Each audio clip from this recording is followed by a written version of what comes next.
Hello, people. Nice to be back for another episode. Who would have thought that first episode would have went as good as it did? Stupid ass y'all doing stupid ass backyard wrestling stuff, getting more views than there are in an hour of a day. You know what I'm saying? Like, is that a lot? More hours worth of viewing than there are hours in a day. People seem to love us and they love what we're doing, so we're gonna do another episode, huh? How about it? Do they really love us? They love me. I mean, they definitely love me. I love me. JP loves himself. Everybody else loves me. It's Mr. Champ to you. So we're back for episode 2, and today we're going to talk about what happened after ETW. The thing that kind of ended ETW and the thing that pretty much started me. R.I.P. R.I.P. ETW.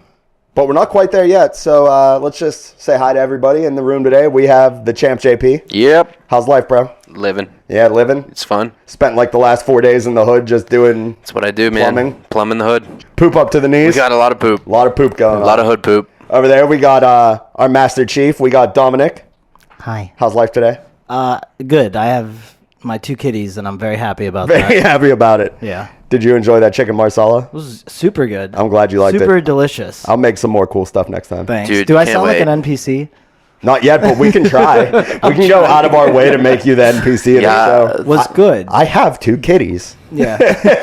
Dude, I gotta say, Rick's marsala was amazing. It was really good. That was, yeah. I've never had it before. Awesome. It's the best I've had so far. So yeah, no doubt about it. But who even are you? You're Steve, right? Yes. It's nice to have you back with us today. How are you feeling? I'm great. Good to be back. What's going on with that right hand of yours? Oh, I got a minor surgery on my index finger. Why I have to wear this gigantic thing, I don't know. Well, are we 2 for 2 on surgeries? Yep. All right. Yep. Nice.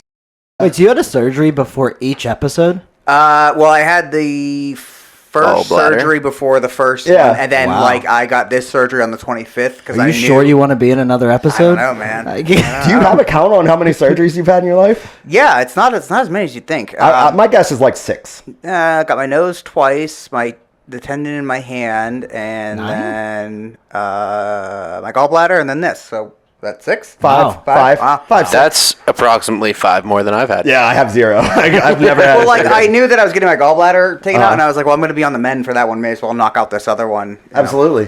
Cut that one out. Some effed up poop. You know what else is some effed up poop? The end of ETW. R.I.P. It was the best of times. It was the worst of times, but it was in fact times. At that time, there was the introduction of the thing we all affectionately refer to as the base. The boss.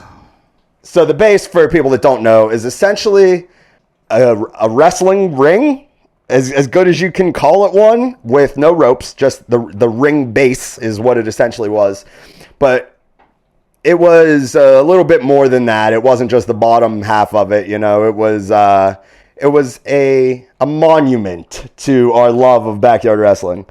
I'm assuming that you had a lot to do with this. Yeah. I first was getting into the backyard wrestling when I was making the music videos for ECW, posting them on Wfigs, the backyard wrestling section. There was a post, I don't know who it was, that had instructions on how to make a wrestling ring, and one was how to make a base. And just over time, I watched these guys. Their wrestling company was VXW. They were up in Massachusetts, and they were trampoline fed. And then they switched to a base, and I was like, "Wow, that looks so cool." So you took this idea, I'm guessing, to Josh? Well, initially we had an idea of bringing in Jay, Damian, Matt. I think Scott as well. Okay, so these are, for people that don't know, these are the TWC guys? Yes, but I don't think that was their name or back like then. 2XW? Yeah. 2XW, yeah. An idea was from Philadelphia? Yes, it would have been ETW versus HWC versus 2XW. Oh, damn, for real. This was an idea. You don't even remember it, but it was like, then they didn't come, so then it just turned into ETW versus HWC. Gotcha, right. Damn, that would have been so crazy. Yeah. That's wild. But like they were I didn't know about that. I'm sure you did at the time, but just over time, like, because I even like came up with like the who should win, so like each company was like an equal footing. So then they couldn't make it, and then they kind of like also pushed like, well, if you get a base, we'll be more inclined. Of course, as far as I can. Can I ask about bases? Yeah. Absolutely, yeah. Okay, so obviously we kind of like wrestling fans know what a wrestling ring is, and some know how it's built. Yeah. A base is kind of different. How did the idea of a base get created by Backyard Wrestling? It's so unique. I have no idea. I like to think of it as some like MacGyver, where there's a will, there's a way type of stuff. Take what you can get. Yeah. And okay. Right. Well, So, like, the most obvious thing that I remember seeing even on YouTube in its younger days of YouTube, like more of the infancy, it would just be somebody with 3 mattresses on the ground. That's what I was going to say. Yeah. And that would be, like, kind of like, even like we were talking about before, you would slam your brothers onto mattresses, Like, I never had a brother, so to me. But... I'm your brother, man. But in general, like that's what people did to start wrestling, was right. wrestled on a bed, like your wrestling buddies, or a mattress. I'd love or what to have know you. like who invented the base, because that's like, who invents stuff. Who's a famous inventor? Guy's a genius. Thomas Edison. Honestly. Did he invent? Yes. All right, good. Yeah, I don't he want to invented sound the too light bulb, stupid. right? I hope so. But yeah, like who's our guy? Right. Who invented the base? We're gonna have Doesn't to get figure that enough out. credit. I'll see if I can do some Eric might know. Dude, honestly, I bet you the VCW guys know, because they're historians on all this They stuff. started on a trampoline as well. Right. They started trampoline And, as well. Were they also ETW? I feel I like feel like everyone was ETW who had a trampoline. everything. It just goes. Like, It sounds it has right. to happen. And then you had like the LWF guys, like Anarchy Andy and those people that definitely had a base really early. Like, Yes. I 100% remember that. So, I mean, if we already give credit to Anarchy Andy for everything, we might as well give it to him for the base too, right? Like, Right. He's Anarchy Andy. Well, He probably dreamed it. Let's inform people. I think what Dom was getting at is what the materials were. Yeah, yeah, right. 'cause that's something we want to talk about anyways, right? Absolutely. So yeah. it was more lot than of tires. mattresses. Yeah. A lot of times. Tires, pallets Right. at one point, but Yep. not for the first ETW. We had got them. Then it was mattress springs, but for the first ETW thing, it was just mattresses. Then plywood, and then carpet padding, and a tarp. But we didn't get a tarp that covered the whole thing. I Yeah. remember the wet carpets a lot of Yeah. the times, and I was cool with it. Yeah. Especially whenever it was up in the woods, which we'll eventually get to. It was not a very safe thing. Not sanitary at all. No, it was pretty actually disgusting. A lot of amoeba. In terms of the base and how it was built, you said that it was just mattresses. It wasn't the mattress spring. So over time, burnt off the mattress stuff or whatever, throw it in a fire, Yes. just burn all the crud off of it. Yes. By the time we got our hands on it, it was some rusty ass springs that once again were not safe. I remember specifically finding mattresses that are like thrown out and then burning them on the small patio that I had at my dad's house, which is, and it's a main road, so you Right, see the yeah, fire. absolutely. It was like, Right. Yeah. so I couldn't burn it like entirely. I had to do like bits and pieces every now and then. Mattresses burn fantastic. So do couches, right? Couches, right. Yes. For me, Yes. burning the mattress was strictly just because an old mattress that someone else slept on was gross. Yes, Like, absolutely. I couldn't care less about it just being springs. right. Just So, Good do point. Do you remember where you got the materials? I do, vaguely. I know Josh's relative has a junkyard or is affiliated with one, and he was like, we can get the tires from here. And we got my dad's trailer, and he drove, and we picked them. We tried to get all the same sizes, but beggars can't be choosers. Absolutely. I feel like, I don't remember when Out of Control 2 was, but I feel like we probably started getting the materials in like July, and like it would have been the next month. Like, we were really rushing. Absolutely right.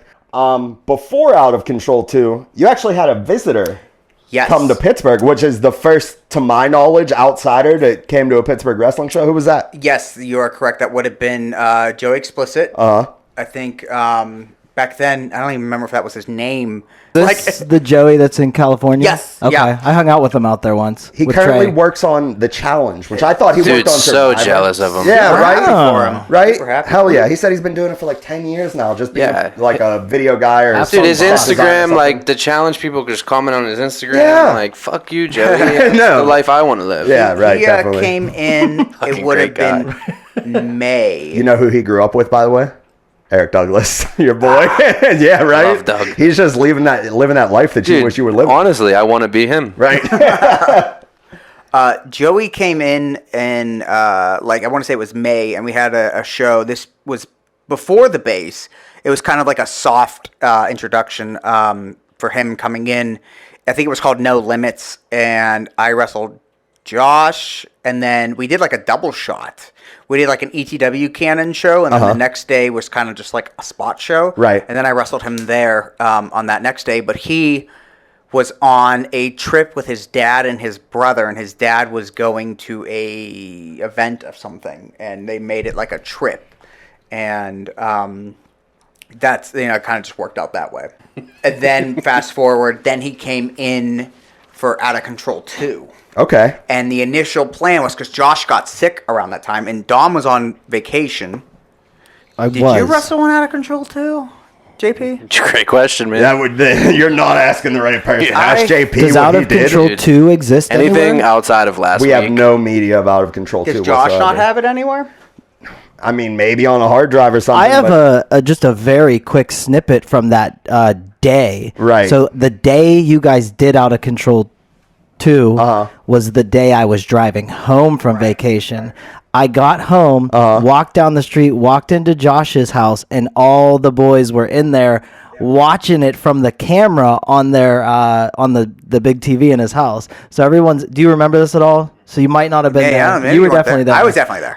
And we got to sit there and watch Out of Control 2. I remember feeling like kind of bummed that I wasn't there, but then like also my ears perked up because like I saw the like new setup, and I'm like, oh, what's going on here? It's kind of nice. Also, we never did that. We would not do ETW and then immediately watch it. Right. Like, that was the only time we ever did that, and I think it was because we had, like it wasn't dark out or anything like that. Yeah, right. Yeah, it's like, absolutely. well, now what do we do? Middle of summer. So We're still hanging. Yeah. So I kind of remember you telling this story.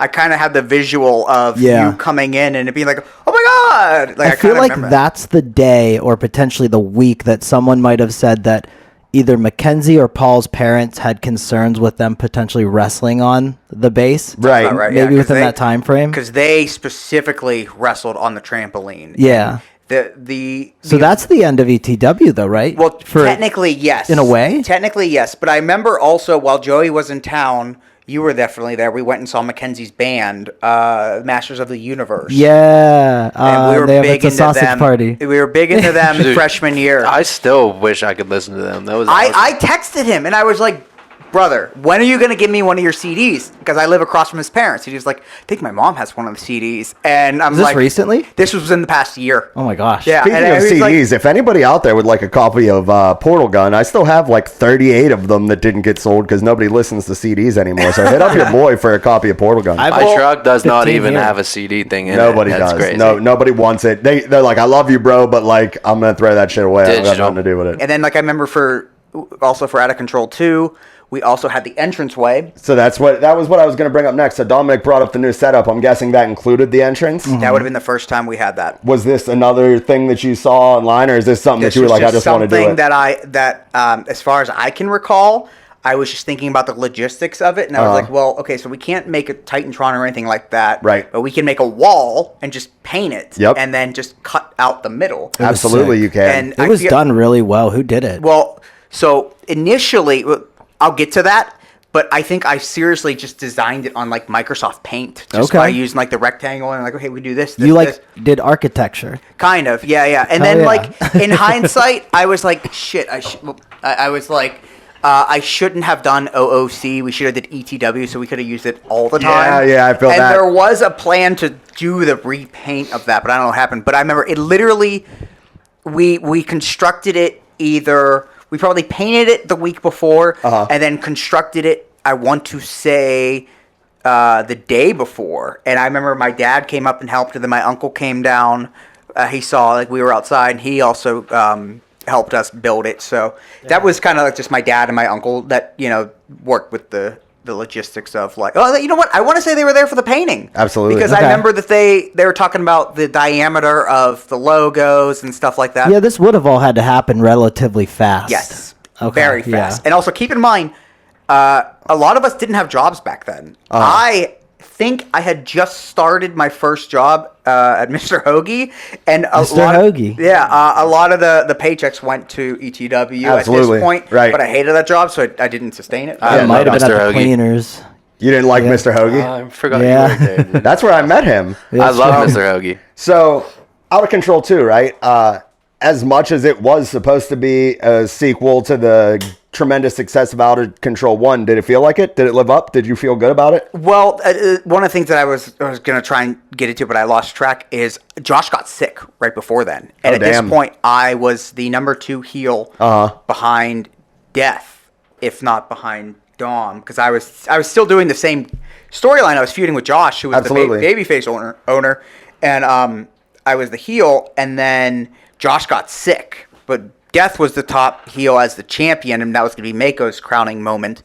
But he got sick. I think he got like pneumonia or mono. Gosh, I want to say the whole crew went down. R.I.P. man, damn, bro. Yeah, it was slim pickings. So then there was the idea. It was kind of went into like a panic mode. We're like, well, what do we do if Josh can't go? Absolutely right. Because at this point it's August. We can't really So how much of the main roster was there for the show? Yeah, do you remember the card? I couldn't tell you. Dude, I was there, and that's really all that matters. Yeah, right. Well, we're not even sure if you were there. Yeah, I thought we said you weren't there. Damn. We don't know. All I remember for sure is I wrestled 4 times that day. Holy shit. I wrestled as your character, Bakura.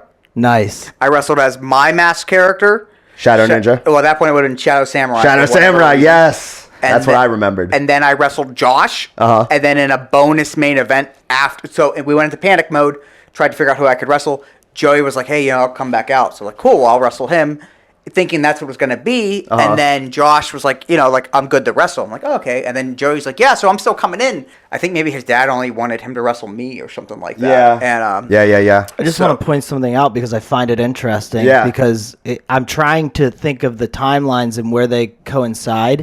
And this would have been the very last day of July or the first day of August. I want to say it was definitely in August. Okay, so the very last thing that happens on HWC Tape 2 is on July 19th, 2006. So think of it this way. I announce a pay-per-view that never happens. Right. Probably go on vacation. Yes. Out of Control 2 happens. Yes. And then it's like I don't even know if we acknowledge the fact that everything basically at that point, you're right, changed and died, and we just kind of accepted it. Did we talk about it? Well, no. I mean, it didn't necessarily die at that point. Yeah, the branding did. Yeah, because we weren't on a trampoline anymore, save for Mako and Death. Right. Honestly, the only matches I remember are Mako and Death, the main event. Me and Josh and me and Joey. I'm sure my brother wrestled.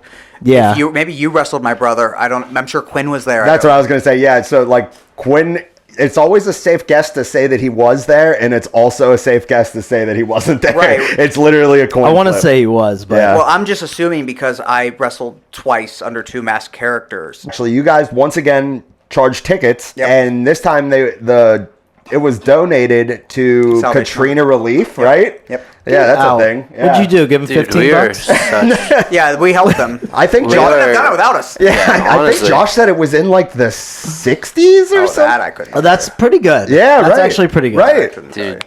Hey. Yeah, because I had a family friend who worked for the Salvation Army, so we just donated right then and there. So did this feel like That the could have been climax? the money for the next so base. Gentlemen. We're gentlemen. Yes. It felt. We give back to our community. We do. It felt. Where did Katrina hit? Our community. The United States is our community. Our community. Did Out of Control 2 feel like the climax? It did. It still felt like our WrestleMania, and I remember I really wish my external didn't crash, but I remember specifically Josh even did his second character, Mercenary. I thought it was Juggalo. He had 2. Well, he was doing it. He did another second character. Gotcha. To go into his heel turn. Damn, he was going to be man. unmasked. Oh wait, so Mercenary was actually him. Yes, he was actually the guy. J. Yeah. Juggalo was just He was a just phony. another guy. He was a Bakura. Yeah. Okay, yeah. Gotcha. But I remember there's. Fun fact. Yes. I was so wrong on the last podcast about Bakura never winning a match and Punisher never losing. Yeah. Very last match ever. Bakura beats the Punisher. No way!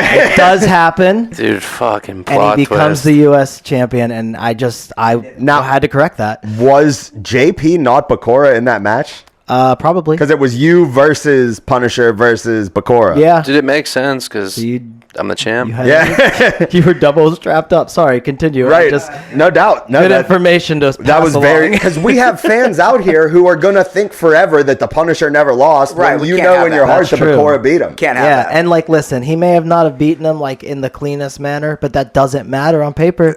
It's, Which also reminded me, every now and then when we would do ETW and we weren't sure, like we'd have Josh's boombox either up in his room or outside, and we weren't. Oh, yeah, sure. the It was window. hard. We didn't want to yell who it was, and then there would be like we try to convey it like whoever's not wrestling would just hold up the W sign with their fingers, and then like someone wrestling would look and they'd go real quick, kind of like convey, put my music on.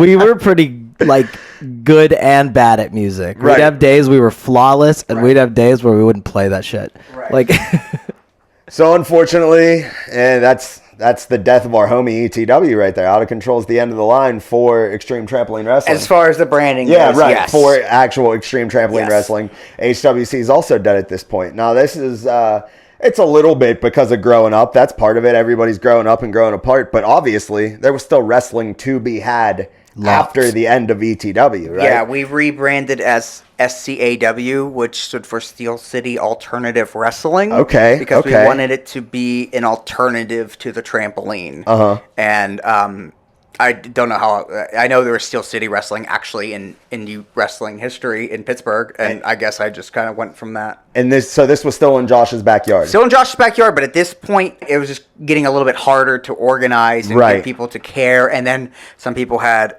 they weren't too excited about the base. So the frequency of doing these SCAW shows was very, very, slim at best. So, like, it was, who was the SCAW roster? Like, Death is gone now because he's not wrestling on the base. He was Mako's still, gone. I think he was still there, just not as frequently. And I want to say so was Mako because he just won the championship. So they were there, but not like it was, the writing was on the wall. They weren't making a they didn't priority. love it anymore. Right, Yeah. right. One of the things I remember storyline wise, I was just thinking about this the other day. The Punisher kidnapped my brother. Okay. And then we filmed like a backstage thing in the alley of Josh's. Can I tell you, it would have been a little cooler if you would have had E kidnap the Punisher, though. Okay, so then it was okay. I think I revealed what the idea was. Somebody kidnapped E, Okay. and it was going to be the Punisher. Gotcha. And then Punisher got kidnapped from this same masked figure, and it was going to be my brother. Yes. And they were going to be in on it, Yes. trying to. Oh my god. Yeah, how cool is that? Fucking Yeah. genius, But I dude. remember, So they kidnapped each other so they could do the dirt. so Punisher would be using that motivation, like him taking him hostage to get an SCAW title shot, where E was taking him hostage to, under a mask, to get a U.S. title shot. So they were both going to gain from it. Okay. I remember none of this. I mean, it was so like Incredible.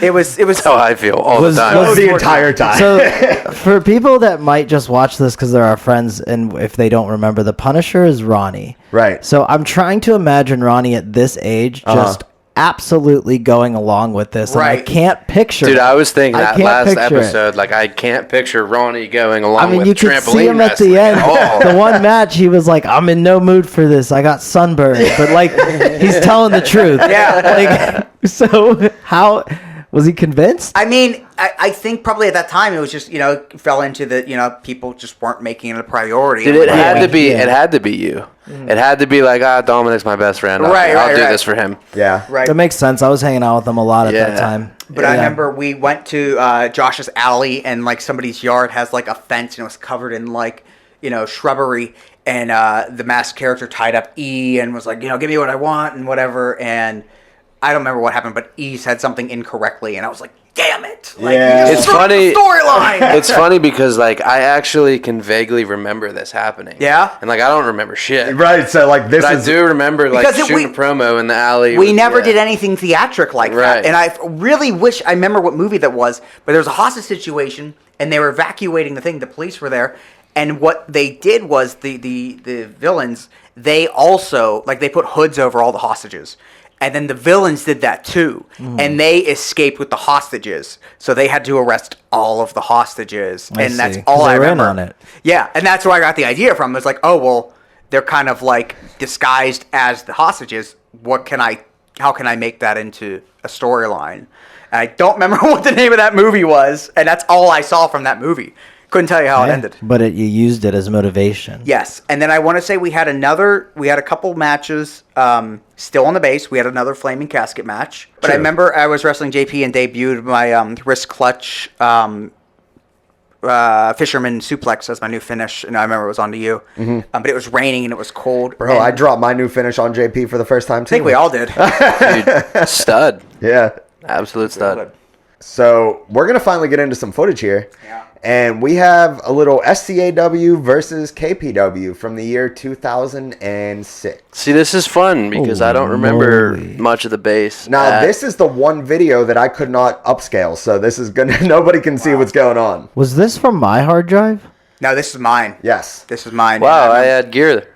Scott's name was Valedictorian. Valedictorian. I love it. So that ended up being Scott Brumley. That's Ian, Nick, and Newsy. Yep. That's Joshua Todd versus Mad Dog. Yep. Joshua. And we got Sean Phoenix versus James Nutter, right? Yep. How'd we know him at that point? I had met Nutter on Wfigs, and he was like a big fan of mine. So what's Wrestling Figs? It was just another message board that Okay. was like its whole purpose wasn't just backyard wrestling, but had different subsections. So I knew him from there, and then we found out that he lived about like an hour and a half away from us. So then it was like, oh well, we have a base. Come up here and do this. Hell yeah. He still wrestles, right? Not anymore. No. Okay. No, he actually has a YouTube book review channel that I think it does pretty well, actually. His quality's great. Like, he's doing what we're doing here. Good.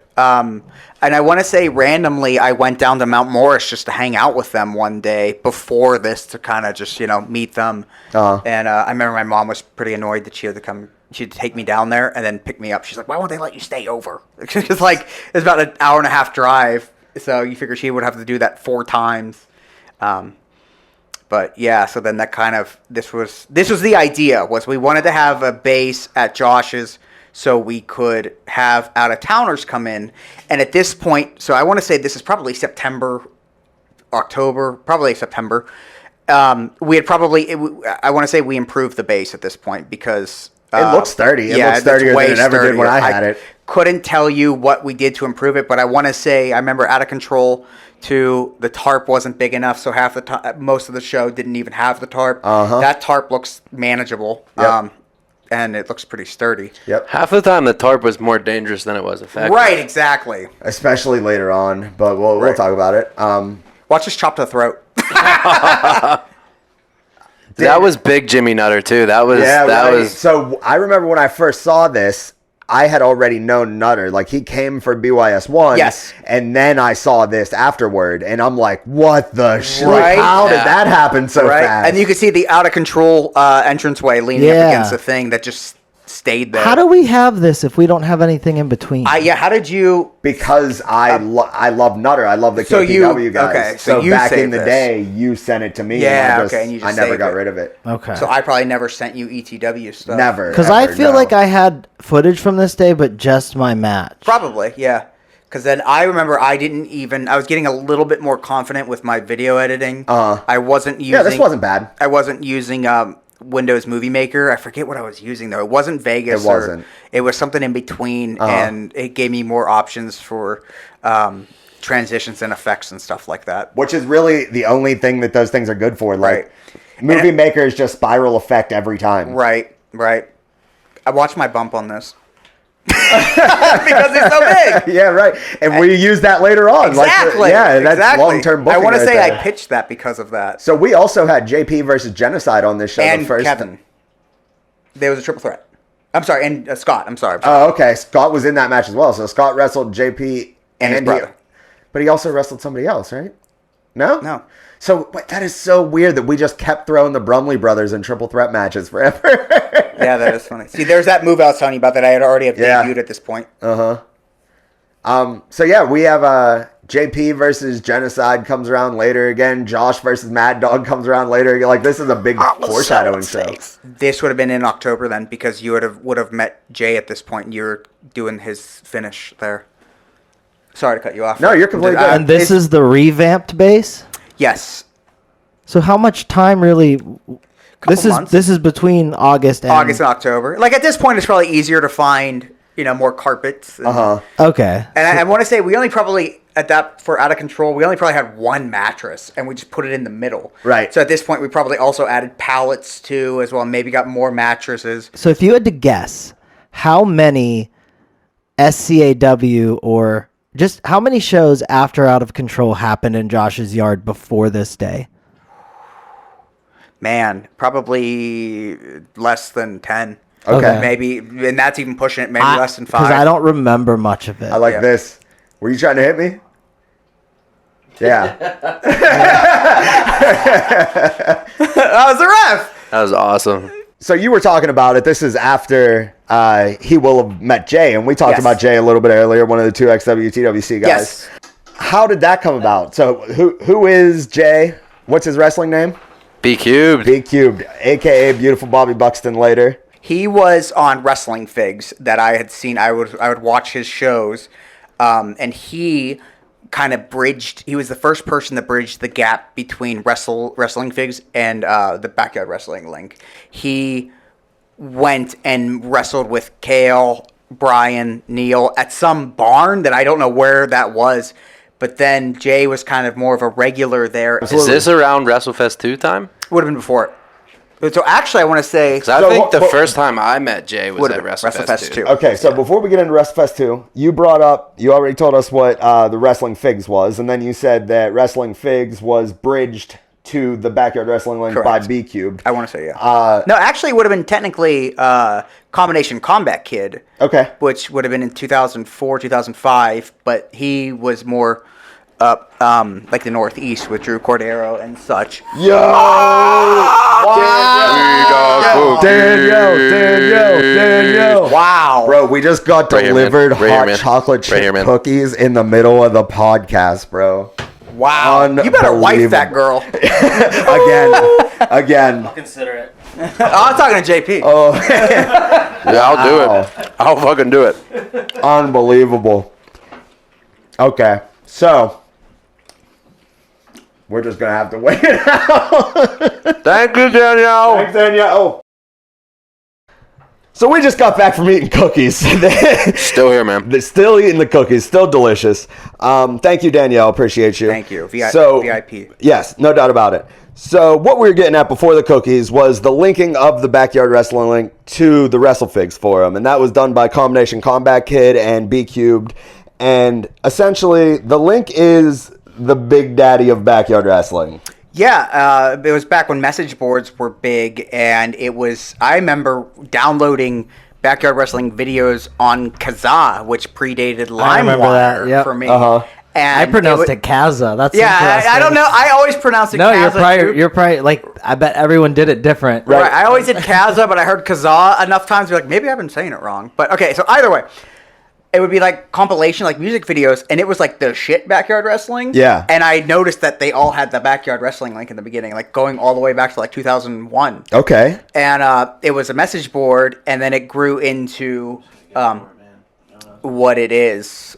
Essentially, the Backyard Wrestling Link was this online message board run by these dudes from the greatest backyard wrestling fed of all time, VCW, from Vancouver, Canada.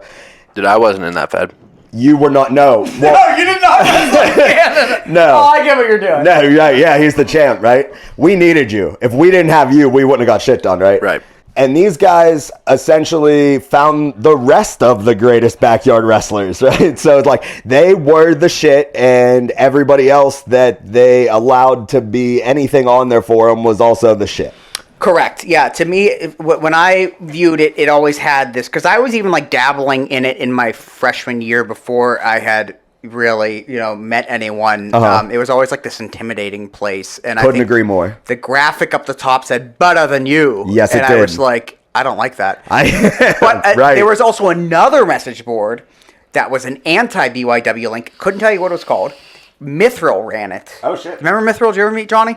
So I was kind of like spreading my wings to there. I was more comfortable there because it wasn't so populated. Yes. And then like MySpace was big, so I would say, "Oh my God, that's Anarchy Andy's MySpace. That's Airborne Extremes MySpace." And I would add them, Freak Boy, whatever. And then by the time when it came to, I was invited to BYG4 to go meet everyone. They knew who I was. Okay. From we're friends on because I would talk to Andy about ducks because I had a pet duck back then. And he Right. had a duck farm. Andy, Anarchy Andy.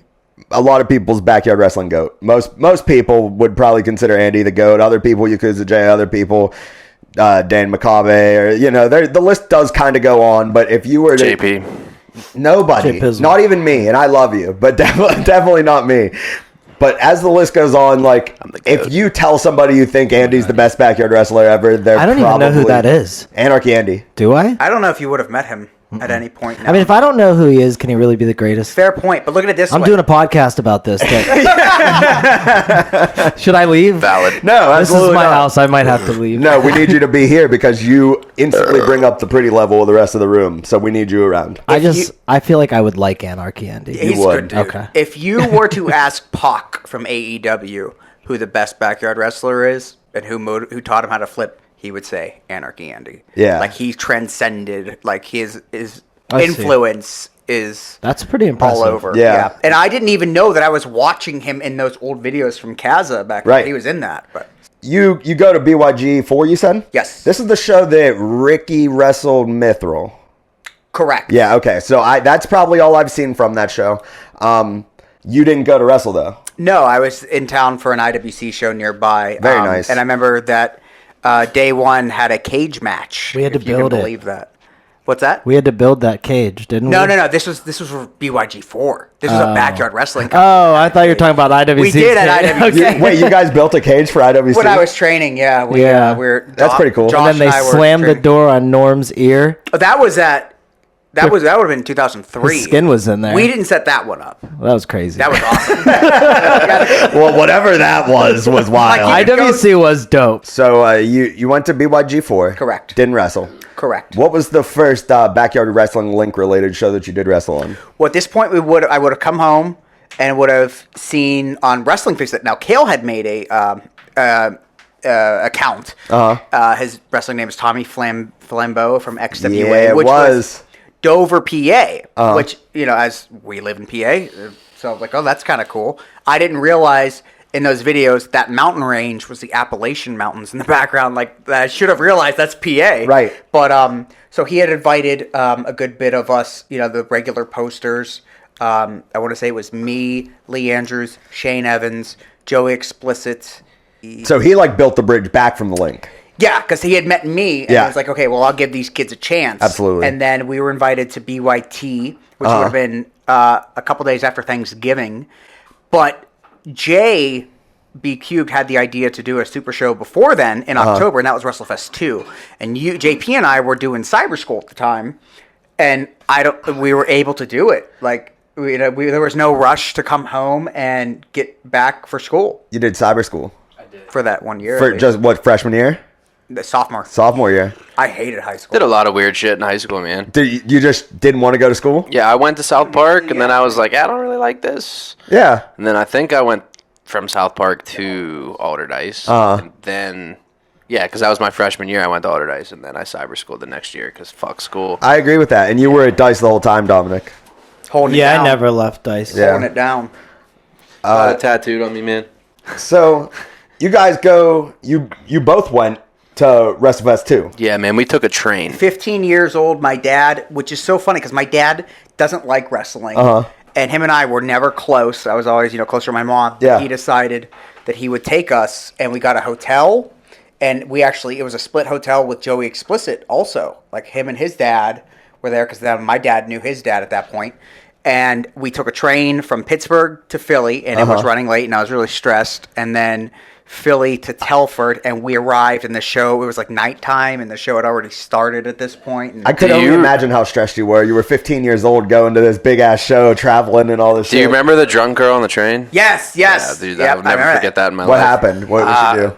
I honestly can't tell you what she did. But you very specifically remember there was a drunk girl on the train. So look at it this way. She was making a dork of herself, and I had my camera, and I was like casually like hiding it, like this is ridiculous. And she was progressively getting more and more drunk. Right. It got to the point where I was like just like holding the camera like up to her face, and then, like I didn't give a shit. Basically interviewing her. Yeah, right. Fucking Just like Dave. Yeah. And Kale said that was the best video ever, which I thought was hilarious. It was a good video. It was pretty funny. So you became a Kale Mark after WrestleFest 2 when you went? Who, me? Yeah. I don't know that I really ever became a Kale Mark. You came back wearing his fucking pants. Right. Yeah. I don't know. Maybe just a little influenced by what you saw and decided to bring it back. Right. Is that maybe when you actually finally started to get into it? Like you were actually maybe... Yeah, that was my first, that was the first time I seen, backyard wrestling in a ring. Yeah. No, there wasn't in a ring at that point. That would have been a base. For WrestleFest 2. It was yeah, you're right. And What was... BYT was the ring. Yeah, it was in a super nice neighborhood. The cops came because we were being way too loud in a suburban neighborhood. And then we stayed in the hotel and we took the train back home. But so I think BYT is really what I'm thinking of. Yes. As far as the ring and whatnot, and that's probably when I got more interested. I remember specifically from the WrestleFest show. I'm pretty sure B Cubed wrestled Thou Who Not Shall Be Named, and that was the first time I was like, holy shit, these guys are nuts. Yeah, right? Like, that was a crazy match. I remember Jay went in and laid on the couch after the match was over, and I think Neil was there, and there was maybe Jay's girlfriend at the time, a couple other guys, and they were taking a picture with him. And I was like, fuck, I'm getting in this picture. And I just laid across them and took a picture. And none of them had any idea who I was. Right. I didn't wrestle. I just showed up with Steve. Yeah, you wrestled my match. I remember that. Yeah, I just showed up with Steve. I was just a random guy, but that was... He was literally my echo at the time. Right. When JP went, which was So it was that match... Sad to say, was I was like, these guys are fucking wild. Yeah, they're good as shit. That's when I was like, oh, backyard wrestling is pretty fucking cool. I feel, yeah, dude. Had I known that, I would have been like, this is what I wanted the whole time. You didn't know how to work the left. So that's the WrestleFest 2. That earned you the invite to BYT. Correct. And at BYT, is that where the Elimination Chamber match happened? The pseudo Elimination Chamber match, which is funny because at their one show Resurrection, they actually made pods, like a rectangular pod each thing where they had it wasn't around the ring. They didn't bring it for that, but it's just every 2 minutes somebody entered. Yeah, right. And it was all the Wfigs kids wrestling each other in a chamber in an elimination match. And I remember we planned the match on AIM because we had someone from Texas, someone from Florida, we had a couple PA guys, we had New York. We planned it on AIM in our chat room, and then day 2. It was all of us as a team against question mark, and it was Tommy Flambeau, Loco, Arbo, Yakuza J, and I want to say there's somebody else. What's his name? Not Johnny Cockstrong. There was a kid that stole his gimmick. What is his name? It'll come to me. Cockstrong Kid was his name. That was the Link versus WrestleFest. Yeah, it was the Link versus WrestleFest. Yeah. So now you're kind of in. Yes. Well, real quick, next would have been Merry Mayhem. That would have been in January. That was the XWA show. That was XWA. That was in January. I wrestled Sky Bynes, which was huge because he main evented the first video of XWA I ever saw. Well, if we're gonna do this, then what we'll do is I'll just run this. I don't want this to be about me. No, but this part, because this is what we're talking about, so might as well. And then day 2, it was me and Lee Andrews versus Drew Cordero and Jay Crypter.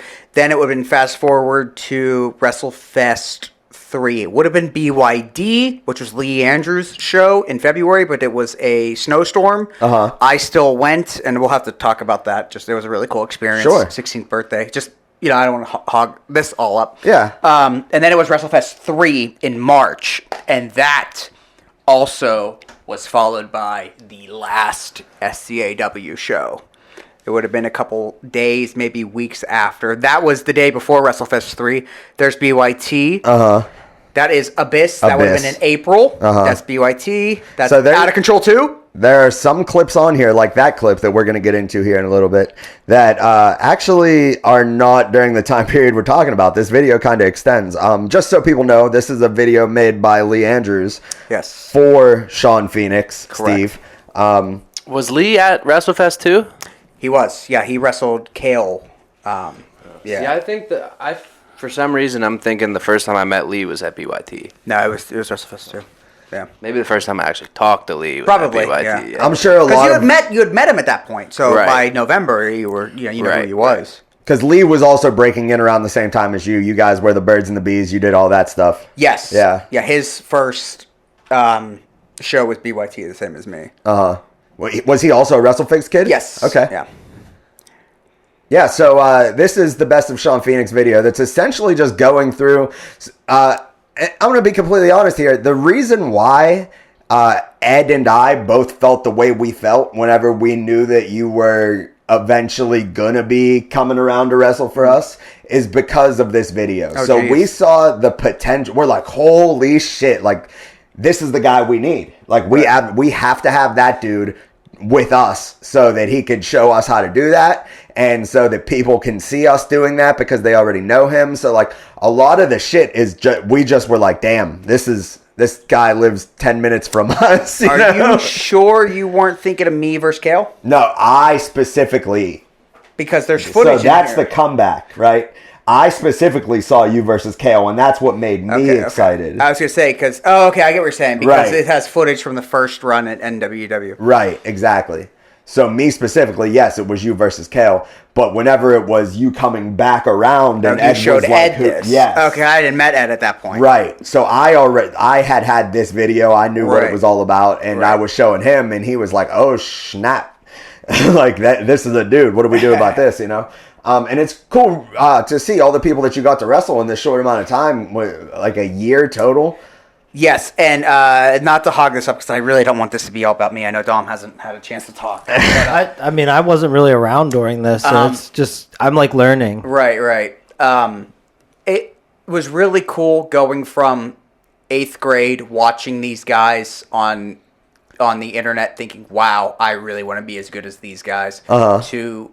I would watch those videos so often that I would find myself humming the songs from the music videos Andy made from class to class at Alderdice, because I know in any of my classes, to end of that year meeting them at BYG4, then to the following year getting to wrestle with them, essentially all in a year. I was like, this is insane. Like, it felt like a Disney Channel movie. Abso-fucking-lutely. It's funny because like I was tagging along for all this shit, and like I didn't know anybody or care about anyone. Like I'm going in everybody's equal at this point, but I fell in love with Jay. Yeah, Jay was cool. I mean, I think that match, that main event match at WrestleFest, was like that guy. Definitely. I think more honestly, I think I was more a fanboy of Jay than I was Kale. Yeah, I think I just liked the way Kale dressed, maybe. Yeah, but like, I think Jay's also a dickhead like me, so we kind of had that same personality. I could not agree more. Yeah. We're really close to me telling you how I feel about that. Real quick, I want to just say that I definitely showed both you, Dom, and JP the XWA videos I'm talking about. Just I would have showed you that. And Dom, I remember specifically because the video showing you, it was like 15 minutes long. I was like, dude, watch this. And I remember you saying like, but if it's this long, you know what that means? The editing is going to be bad. And I was like, wait a second, wait till you see this. And you were like blown away that the wrestling was good and the editing was phenomenal. Snap. That's great. Yeah, I remember specifically. I actually did a lot of that stuff with the guys that we end up getting in with, but it was a lot the similar story with JP where Ed and I were very into caring about who was who on the Backyard Wrestling Link, and the other 3 main roster people that we had didn't even know. Like, they were like, whatever you're doing is fine, we'll wrestle with you, but like, you know. So that's like, I'm sure a common thing throughout the link. Like, if you knew about it and cared about it, you knew about it and cared about it, and if you didn't, you just kind of didn't, you know. Until you met the people and you ended up like maybe making friends or what have you. As we saw in there was a couple clips of the base not in Josh's yard, but before it was not in Josh's yard, it moved to your house for a little bit. Do you remember how it got there? Nope. No. I mean, good. Sorry to cut you off. The idea for the base was to bring in out-of-towners. And I guess we did the KPW show, and Josh's mom wasn't too stoked about kids in the yard that she didn't know wrestling us. That makes sense. And she was like, I don't want you guys bringing in people I don't know. Yep. And at this point, you had met people, like KBW and everything. You're like, we can just put it in my yard. Like, we'll do it. Like, kind of as a giving the metaphorical middle finger to that situation. Like, you can't dictate what's going on in my yard. And you're like, yeah, my parents won't care. So I was like, sick. Not only that, but like your yard is so much flatter too. Right. And we were like all gung ho about it because we were gonna get to have out of towners, even if that essentially meant, even if we weren't doing SCAW, we could have out of towners and do. I feel like we did have. We had one show. Yeah, I was gonna say we had like a little super show. Yeah, well, not a super show, but it was just a SCAW show at your house. So, parents initially cool with it, always cool with it? Yeah, my parents were always cool with it. They didn't care. They thought it was cool, I guess. Yeah, it was just there. It was part of the deal. So, like, there was really no, like, need to remove it from your yard at any point that you remember. Other than, just falling out of it. Everyone else really didn't care. Yeah. And the one show that happened on your yard was a show that not too long after that, I, for the first time, got my eyes on. It was the first time that I'd ever seen any media or known that any of this shit even existed, and it was through Quinn. Right. So I'm becoming great friends with Quinn at this time, and we've hung out pretty much every single day nonstop for like 6 months. And one day he's just randomly like, hey, you want to see this video I got? And it's him wrestling you in JP's front yard to $1.99 wine. Yep. Yeah. Like for the base of my yard, I don't necessarily remember wrestling on it. I remember like just moving the trampoline over, doing like 630s off the trampoline onto the base. And like, I went out literally at any point in the day and would just go neck bump for like 15 minutes straight. Yeah, really? By myself. That makes so much sense to see coming up here shortly. But that makes a lot of sense to me. Never a need to move it, but from what I remember, your front yard is not really conducive to super show atmospheres. Right. You're in a very confined, nice little neighborhood, right on a street. Right. Like, I could not imagine something that would happen on the Backyard Wrestling link happening in your front yard. Correct. And it was in a front yard. Yes. Not a backyard. Right. And this is a Backyard Wrestling retrospective podcast. So we should not be talking about it. Right. I mean, Josh's was like his side yard then. That's true. Yeah, very true. Wow. That is true. I guess mine was the only real backyard we We're did. frauds. Yeah. Wow. Yeah. Front yard. Well, there goes the podcast. We'll see you guys. It was around that time where I guess I show up, right? Yes. So that show at JP's would have been March of 2007. Kind of fell out of it, and then the base was just, I don't know what the deciding factor of, hey, Josh was getting trained at this point, and it was just like, you know what, like, it's just, why, let's just get rid of it. Like, we're not even doing this anymore. Let's get out of your front yard. And then fast forward, like, the summertime, Quinn was like, yo, I think I know the place where we can take the base. And I was kind of, like, excited, but at the same time, I had plans to stop wrestling soon to start training, because that's when I was 16. So I was like, yeah, cool. Like, you can have it. Like, I'm done with it, Yeah. So, the place that he knew was the place that we can have some fucking super shows, right? Like, if we're going to do something, we're going to do it. And, we're going to do it in the woods, and we're going to do it behind my apartment building. And that means me. I'm Rick. I'm Sick Rick, the kid with the hot bars. And with T-Dub squared, we some major rock stars. That's damn right. Yeah. So at this time I met Quinn. And we're hanging out a lot. He shows me that video. We go through the motions of deciding, like, is this something that I can do? Can I get involved with what they're doing somehow? And whenever the answer to that was essentially no, because there was no more of doing, There wasn't us. Quinn's like, well, how about we just see if you have fun with this? He says that we could maybe have the base. Like, that's essentially what he got at. And we went to check out the spot in the woods. I immediately thought of it. I don't know why I knew it was there, but I just knew it was there. And I'm like, I'm going to go. This little path right here leads to something. So we went down there. I looked around. I was like, does this fit? And he was like, I think it'll fit there. So that's whenever, essentially around that time is when I get introduced to you at the car show. Which I also want to point out, how hilarious is it that we've been saying about how like pseudo unreliable Quinn has been. He's just like, yeah, I'll do it, whatever. Then he was the one to like kind of keep it alive. Right. No, yeah, he's the fucking bridge. Almost inadvertently without telling anybody, though. Right. Yeah. Like, he made his way about moving the base, but like a lot of us didn't even know. We didn't know Rick yet. Right. So like, was he like being like, hey, we'll have a roster and we'll have wrestlers, or like, what was he talking about? Absolutely nothing. So what it was we can have the base and Steve might wrestle too. And if Steve wrestles, JP will probably wrestle too. I didn't know Dominic existed. I didn't know Josh existed. The only thing that I knew was that Quinn wrestled you in his front yard. I didn't know ETW was a thing. Right. And I was just like, damn, this kid's got fucking gear and he's making music videos and wrestling Quinn in someone's front yard. I should know everything about this man, and I know nothing about him. Like, he's got this whole secret second family that I've never met before. Right. But even as we were doing it, JP is the only other person that I knew had anything to do with wrestling at all outside of Quinn.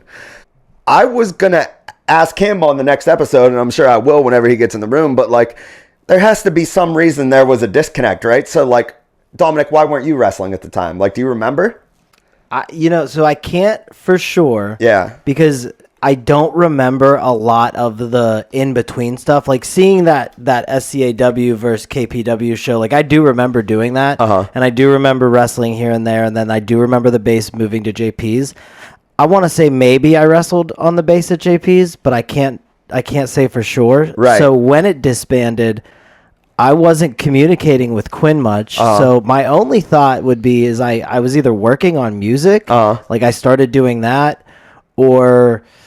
No, you wouldn't have been at that point. I think you were just out of it. You have your like official... What year is this? This would have been 2007. 2007, yeah. So you and I didn't start the music until 2008. No, because I didn't do anything until March of 2008. It's completely unrelated, but when Dominic started music, he just recorded himself on his cell phone just screaming really loud. That's true. And he'd be like, yo, listen to this. And you just hear, and I'm like, yeah, dude, that sounds great. Hell yeah.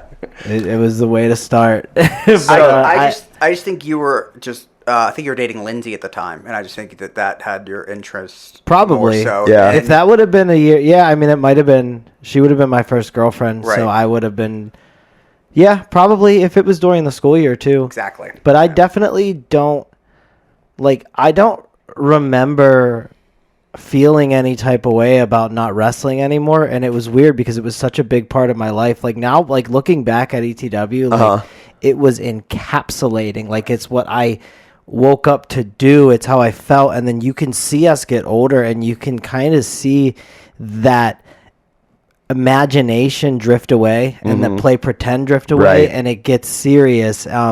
So it probably took some coming around, but also like someone had to pick it back up, and Yeah. it certainly wasn't going to be me, because I was probably dating someone and getting into other things. Like, I'm sure that like my interests were soaring in 10 different directions at this time. Yeah. So like, who knows? If it would have been brought up to you, you might have said okay for a time or two, but I think I would have been into it. I think it's just hard because I think I mentioned it on the last episode, potentially, how I felt disconnected from the base because I was like, I didn't wrestle on it for the first show, so Right. it never kind of like was something I spent a lot of time on. Like, Right. I had to get from the HWC level of wrestling to the base level of wrestling immediately without a lot of time to do it. So I would just assume that I just was like, let's do the most athletic things I can think of and the things that look cool, and we'll just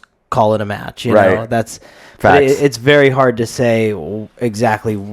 I probably watched wrestling religiously though at the time. Yeah, I have other things that I'm doing, so like when the thought of wrestling comes up, it's not like a front focus thing at all. Like, it's you don't feel like you're missing out on anything. No, and that, I mean, it's kind of it is what it is, because I mean, it's gonna happen either way. But like the resurgence of it was extremely fun because I was so hands off, and I didn't have to commit any of that other mental stress to it. So it became fun again very quickly. It just, I guess, you needed time away from it. Gotta miss it. Right. Yeah. So whenever that was going on, JP came with him. Do you remember why you were, like he said, you were just doing whatever, you were rolling? Yeah, man, I just went with the flow. He said we're gonna take this base into the woods, and I like building shit. And Yeah.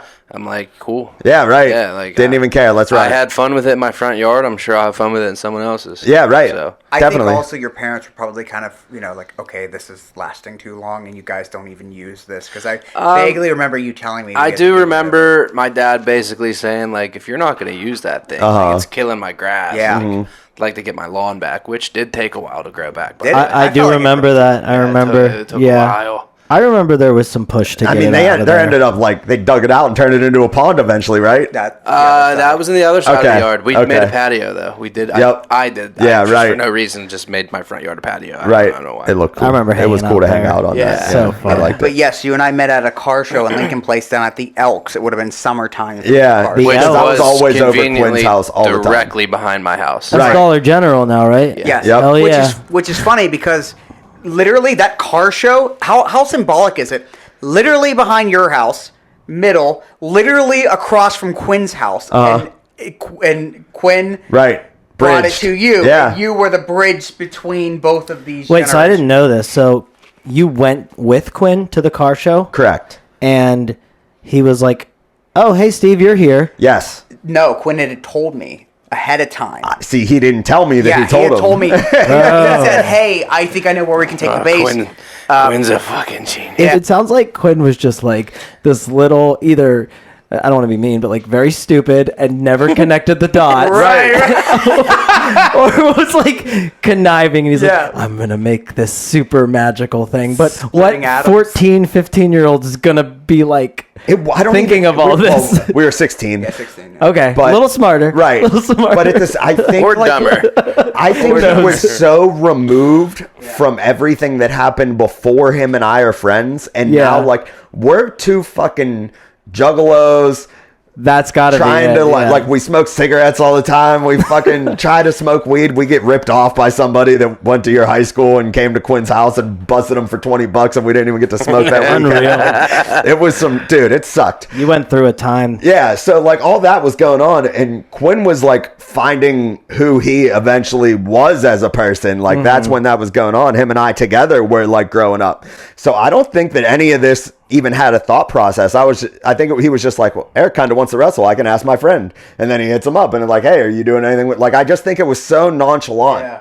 You know, and not Yeah. like intentionally either, but it's just what it was. Hey, I got this. I'm makes doing this. sense. You want to do this? It's also possible that he knew, like he could see the writing on the wall. Hey, we're not too passionate about this anymore. Josh is training. Steve's Yes. going to be training Yes. soon. We're not using this. Hey, we can take this. And maybe there were rumblings of we have to take this down. Yes. What do we do with it? Right. And then he realized that you would take it. And I definitely know for sure he told me about this because I would not have been to the car show if, for no reason. Okay, so you intentionally went there with the idea of meeting me. Intentionally, yeah, because I don't care for cars. Right. whatsoever. Yeah, me neither, My honestly. my dad loves them, His and dad because of loved that, them, I too. don't care. Yeah, right. So he takes me down there. We meet. We did the thing, and then this is go time. We're doing it. We're moving the base.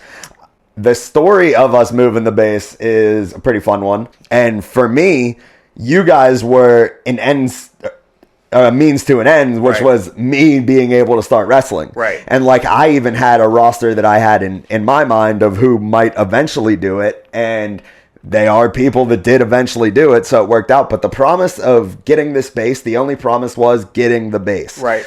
And it wasn't just that I can have it, it's that you guys were also willing to help To me. deliver, yeah. So not only could it be mine, you do guys the were work. going to show me how it works, Yeah. pull it down, put it back up. Fuck yeah, I'm down. Like how could that deal be any better for me? I don't have to give up $1. I get to start a wrestling fed. I get you guys to show me and move the fucking thing. Like, yes, of course, I'll sign up for that again tomorrow. I hadn't really considered that you Right. had such a good deal Right. out of that, and the fact that we showed you, we didn't just dump it in the No. field. Fits his personality well. I'll take it. So we're moving it, right? And we all meet at JP's house at like 10 o'clock in the morning. I stayed over at hot Quinn's that house. day, I remember. It was hot as shit that day. We have your family van. Yes. With the trailer Yep. once again. We load up the plywood, take trips over. We load up the tires, I take wanna trips say over. we did probably like 10 trips. Has to be, no doubt about it. Because the trailer wasn't that big. This wasn't like a U-Haul trailer. This is like a borderline a wagon. It was like a motorcycle trailer. A homemade trailer. Essentially, we got it as a kid for our bikes, Right. but it can fit dirt bikes. It's not like a massive thing. So in my head, what we're doing is we're moving my future wrestling ring into the woods by my apartment. In the heads of the people that lived at the apartment, we were dumping garbage in the woods by the shit ton. Like just pulling up in a van, throwing a bunch of shit in the woods, coming back out and doing it all over again every hour for like 6 hours straight. Oh my gosh. It would look a certain way. So by the time we get to like trip 5 or 6, we are greeted at the entranceway to the base by a couple of very nice gentlemen in suits. And these gentlemen are detectives. They work for the police department. They're detectives there to see what the fuck we're doing. Yep. I was 16. You were 16. Whatever. We had your dad, though. Yeah. Your dad did a lot of talking, if I remember. Pittsburgh paramedic. Yep. Feels like he knows all the policemen because of that. No doubt about it. So he did the speaking. And what it came to be was I was under the impression that the people that owned the house that was being built up the road were the people that owned the property that the base was on. So were the police also under the impression that that was the case. So we said, we're all the way over here. Is this not like public woods? Can we not do this here? And he was like, no, actually the people building the house over there own this property. And I guess it was either you or your dad or somebody said, we'll go ask them. Coincidentally, they were there working on the house at that moment. Right. And we went and asked. I remember we went in to ask him, and then I want to say the guy wasn't wearing a shirt or whatever. Yeah, right. And we were like, hey, do you mind if we build this contraption over in the woods and whatever? We'll be out of your way. And he's like, oh, all the way over there by the apartments? Yeah, I don't own that. That's them. Right. So we're like, cool. He doesn't care. Exactly. He thinks it's them. They think it's his. Perfect. Yep. So we told the cops that, and they probably took us at our word, because why would you not? We clearly did exactly what you asked us to do. And So we're very good detectives. Right. Yeah, I know, right? The suits were all they had going. I Just a lot of bullshit. I always thought they were FBI. I felt like they were way more. I mean, detective is an important rank. Yeah, but I thought it was very, very serious. It could have been. It could have been probably. Because I remember I came out, I saw them talking, and I was like, I have the right to remain silent. And I was like, stop, why? And then Quinn looked at me and goes, I've never seen your dad so serious. I was just being a goof, right? And then he's like, Steven, stop. This is the FBI. It's a detective. I always thought it was FBI. But continue.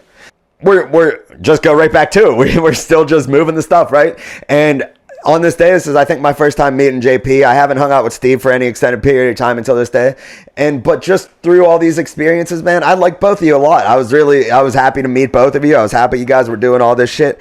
It was fucking fantastic. The one line that stuck in my head forever that I will never forget that Steve said this. We're taking the carpets back to the base, and we're trying hard to not pull it through the mud, because if you know anything about getting from the parking lot to our base, there was at least one mud puddle that was pretty much always there that we could not get rid of. Steve had a piece of carpet that he was pulling behind him, and it wasn't up off the ground. And I'm like, yo, you're dragging that. And he turns to me real quick and goes, you're a dragon. And I lost my mind, dude. It's still burnt into my memory. He was mad that I was telling him he was dragging the carpet, but also had to be funny and clever. And I forgot all about that until just now. And another thing that I will never forget, I don't know, you must have been in the car with us, right? Yeah. Okay. So we're driving. It is so hot. I guess the air conditioning wasn't working. Maybe there were just too many of us in the car that we were driving with the van doors open. Yep. Do you remember where I'm going with this? I do. So we're driving, and there happens to be a gentleman on a bicycle who is on the right side of the road, riding with the traffic. And we pass them. Yes, we do. And JP is in the middle passenger chair. There was 3 rows of seats in the van. Let me guess, also driving? No. My dad was. Right. You do some weird. No, he was in the he was right at the sliding door, right on the right side. We had just passed this guy, and JP, in his infinite wisdom, says, wouldn't it be funny if, like, when we pass that guy and he turns his body 90 degrees and he kicks out the thing, right? He's like, wouldn't it be funny if I just, like, went like this as we pass him? And at that exact moment, Dominic, the dude passed us, and he was inches away from being kicked by JP. Oh my God. And the dude, It's gonna happen. the dude passed, and he had, like, I'll never forget this. He had, like, a fish look on his face, and he was, like, still in motion, and he, like, rotated his head so quickly to look at us, like, what the hell did you do that for? Like, there was no reason why anybody would do that. Oh, there was a bird. I was trying to kick it. Right. I didn't even see you, man. Like, Sorry. it was 100% a kick out of the door as we passed this guy on the bike with the purpose of kicking him as we passed it. There's nothing else you could have said to this guy if he wanted to stop. That's the thing. But I think my dad goes, sorry, here's just goofing around. A lot of goofing around at this time. Right. A lot of goofing around at the wrong time. But, like, I like it. But you know, like, we weren't checking, you know, behind us, so he had no reason to think he would have caught up. Like, why did he catch up so fast? And there's no way to tell that guy to this day, when you did that, you did not have the intention of doing that. It was wouldn't it be funny if I did the exact thing I'm doing right now? Goes back to the infinite saying, pickles are great. Until you're in one. I'm sorry that when I was told that we were doing this and the chapters, I said, I'm sure nobody's going to remember this. I was clearly wrong, and I've been thinking about telling this story. Yep. It's just something that follows me. I find a way to just do something stupid. Yeah. That sounds about right. Yeah. We'll get into that. One thing I'm getting from all of this is I really need to go figure out what the fuck I was doing in 2007. Yes. Because I don't know. Right. Yeah, man, that's probably it. But, like, 2007, man, I couldn't tell you. It's the Could blank not spot tell in your you. brain. It's Yeah. just 2007. Need to go figure that one out. So you guys move the base over. We have those times. Shit happens. And now there's just a base in the woods, and none of us really know what's going on. I personally have no idea what I'm supposed to be doing with it, or even really what I want to be doing with it. All I know is I'm really happy I got it, right? If only you would have known me. If only I would have had somebody with a camera, first of all. That would have been huge. Did you notice there's 2 over there now? There are. How'd that second one get there? I'll tell you later. Yeah, we'll talk about it. Dude, that thing looks like it's from 1942. So it was around this time, after the base got dropped there and we start talking about what we're actually going to do, that NW2 was born. NW2 is not my brainchild at all. The base is at my house. I'm the one that wanted it. I did all the angling to have it be at my place, you know. But NW2 was just essentially, I didn't care, Steve, do whatever the hell you want. At this point, I was on my last legs. Right. Because I was also wrestling with ESW, traveling all over, as we previously stated. Absolutely. But now, finally, I can get people to come in from out of town to wrestle. Yes. That's what all of it was this for. location meant to me. Absolutely. So what's NW2? So at this point, you had kind of given me the reins. Yes. We were talking. Yes. And not kind of. I essentially said, you come up with whatever you want, and then I'll just be the okay at the end. I remember specifically talking to you. I don't know how we came. I don't know if you came up with the.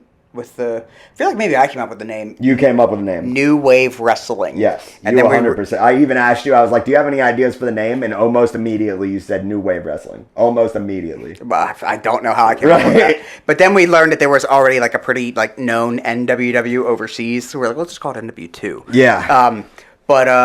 Then I remember specifically talking to you about this. And I was like, okay, what do you want to do with this? And I was like, do you want to do storylines or you just want to wrestle? And I remember you saying you wanted to do like storylines and stuff. And I remember specifically saying, I don't want to do storylines because I've just done them for the past 3 years, and I know how much of a headache it could be.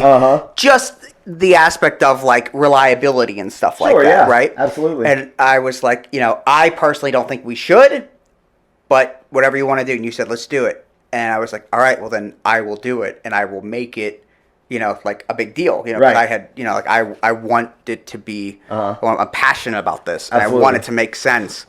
And then the first pseudo show happened. Right, and it was, so my train of thought throughout the beginning part of this is, because this is going to be mine and Quinn's thing, we're going to be the one that's doing the title feud. Like, I already knew that you weren't in it for the long haul, and I assumed that JP was just doing whatever you were doing. So, Correct. like, if you were there hanging out with us, that JP would, but as soon as you left, that he would leave. And, honestly, I probably didn't need to assume that, but that's just, like, first impressions. I'm just thinking, like, well, JP's only here because his friend wanted to come do this. He's his friend. Yeah. So, right. So, I wish I would have been like, yo, JP, I mean, I know these guys are fucking going pro, but, how about you still come do this with us, like, every now and then, Right. And if I would have just maybe thrown that out there, maybe eventually you're like, hey, Dominic, I'm still doing this. Do you want to come? Like, who knows what course it goes on if I just have that simple conversation. And honestly, one of the reasons that simple conversation didn't happen is because I fucking did not like this guy at all right Wow, here. didn't know that. I did not like him. He would say stuff that he did not believe, that he was against just to make you mad. And there is nothing that I dislike more as a person, even to this point in my life, than somebody that's trying to make me angry for no reason. Like, just to get me angry. Like, that's all you want to do is you just want to see me mad? Well, guess what? Now I'm fucking mad about it. Like, fuck you know what I mean? And like, I'm just over here like, that guy's fucking mad. and then making that face about that same face and be like, oh, look at you. You're all pissed off now, aren't you? Yeah, right. How dare you react reasonably? Right. Dude, honestly, I'm still that way to this day. I love to argue, even if I don't believe it. I'll win that argument. Right. Because he's so exhausted. It's Yeah. there's no point. It's like a challenge, man. It's a challenge to me. I dig it. Did politics. You should be in a room when me and my brother argue. It's Oh my gosh. I It heard actually you. sounds entertaining. We were both arguing about the Paul brothers at WrestleMania, and you guys just kept going back and forth, back and forth, back and forth. It's like, geez, it's not even worth it. And then I probably was arguing against my argument just because I wanted to win that argument. Yeah, no doubt about it. And so, like, because you didn't know us very well, all you did was that. You were just like, I'm just going to piss these dudes off and give them middle fingers and what have you, right? 100%. And so because of that, I guess that's probably why I didn't go out of my way to try. And you know what?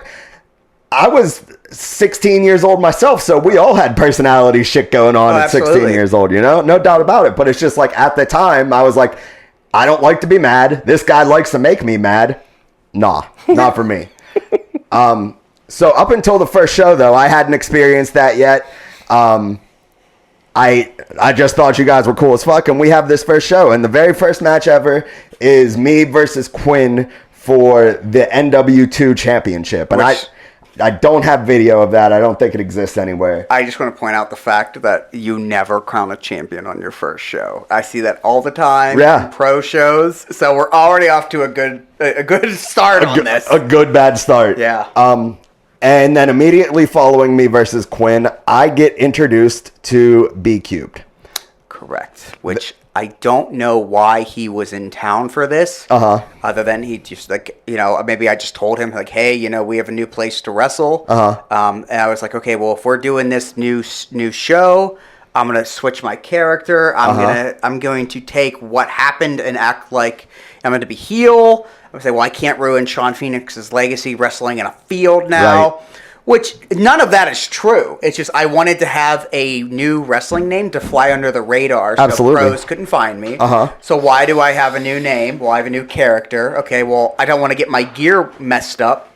So, I'll kind of be this, like, rebellious punk kid. Absolutely. And that's kind of where that came from. And then with the idea of having storylines, easiest storyline you can do is a faction, especially when the fact that it was me, JP, and Quinn. It's like, okay, well, there's a common thread there. and that was we were all from ETW, so we're going to band together as heels against this new company. Right. And that's what the angle was. And unfortunately for me, this new company was just me. Right. The whole thing was 7 dudes against Sick Rick, and that's literally all we had, which is fine. There's nothing wrong with it. I feel it for what it is, 1,000%. And even just here watching this, I mean, at this time, the match that I had right before this on July 23rd, 2007 was the first wrestling match I ever had in my life. I never fucking did anything. Right. I probably bumped on this thing a couple times. Okay, so that spot. You know how, like, after you watch these videos a lot, I mean, I don't know if a lot of you guys have, but after you watch them a lot, eventually you don't see the match through your own eyes anymore. You see it through the camera lens because you've watched it on video so many times that, like, your actual memory of it, of you being there, is no longer there, and you just see that. Well, in that moment, I see that in my mind's eye, you know? Like, I remember being there to see that Canadian Destroyer, and I watched it happen through my actual eyes, and I don't only remember the camera. Like, I might have even been on camera. You might have been recording. Right. Possibly. Right. But I remember it happening through my eyes, you know? Like, I lived in the moment for that spot. And I loved it. I thought it was cool as shit. And I'm like, damn, these guys are doing all that fucking gangster stuff. They're out here killing it, right? But at the same time, I didn't realize to what extent you guys had... what's the word I'm looking for? Experience. Right. I didn't know the Wfigs and the Backyard Wrestling Link, and I didn't know the 3 years of ETW and the traveling all over the place. All I knew is this dude from Philly came out here to wrestle you, and you met him randomly on some online shit, right? So I'm like, oh, well, this is cool. This dude fucking got his own gear and stuff. Like, goddamn, what's going on here, right? And I remember thinking, they're doing some cool spots, but it's nothing that I'm not doing. And I very vividly remember that thought in my head. I'm like, yeah, I could do those same spots next time, and I'm doing the same thing. So what? But I remember that Canadian, and I'm like, okay, I can't do that. Like, that's something that I don't know how to do. I don't have the chops for that one. But this match is awesome, and I hear the song that's going on in the background while like these spots are happening, because I watched it so many times, because this is the first show that happened in my yard, and it was this B Cubed versus Sean Phoenix match. I hated B Cubed. And he was a lot like JP, and like JP said earlier, he bonded with B Cubed. Yeah, they got along so well because they were similar in that manner. Dude, fuck that guy. Yeah, dude, for real. No, I just talked to him today. He's doing real good. He's got kids and shit. He said that he's following the PA stereotype because he busted 3 kids out. Good for him. Dude, he's a Flyer fan. He is. Fuck, that's... Yeah, that just makes him worse than us. And he always claimed to be better than you, but he was always worse than you. Right. This is the debut of the Blockbuster here. So I go back to Quinn's house this night after this is over, and I remember talking with Steve on AIM, or possibly through text message conversation or whatever, and I just remember being so fucking mad about them saying that their match was better than ours. Like, and they made it a point. They did the backyard wrestling thing. We're better than you. And, you know, it is what it is. You guys absolutely were. But, like, we were 16. I took stuff personally. You took stuff personally. Like, stuff was taken seriously from one end and maybe not so much from another. I can just say, not denying that. Yeah. I don't remember that. Right. You remember it, so I'm sure it happened. Mm-hmm. At the time, I remember you rubbed us the wrong way. Yeah. We felt that you were super egotistical. Okay. And like you had this, like this undeserved, like yeah, I'm like you just said, I can do all that. Like you may not have vocalized that at the time, but there was something about you that rubbed us the wrong way. Sure. And then it was kind of like I mean, you know, it could have been Jay that said that, you know. Yeah. Like, I don't remember that. Uh-huh. I'm sure it happened. I just don't remember it. But that was all. It's just kind of like, yeah. Oh yeah, you think you're all big and bad, yeah? But you see our match, right? Yeah, exactly. And you know, who cares, right? Exactly. Yeah. Right. At the end of the day, neither of us should have given a fuck, but we did because we were 16 and emotional. So I now had a chip on my shoulder, and was that the first show? First ever. So that was the first time that base was wrestled on in the woods. Correct. That it was filmed to be shown. Okay. Yes. Interesting. That's cool. I didn't know that. I also want to point out the fact that this would have been the second time I've wrestled Jay, but it would have been the first time Jay has come to Pittsburgh and wrestled, which would have been like 2 years in the making. Yeah, going really. back to that trampoline, the base. Now, Right. okay, well, now it's at JP's house. Now finally it happened. And Right. how cool is that? So I already was like, fine, I'm going to prove myself then. You know, like, if you think I can't do it, I'm going to show you that I fucking can, you know? Right. And I didn't know what I didn't know. Right, I was exactly. extremely ignorant to what wrestling is, was, and can be. All I knew was I like Jeff Hardy, I like ladder matches, I like these best of backyard wrestling tapes that Quinn's showing me in his basement.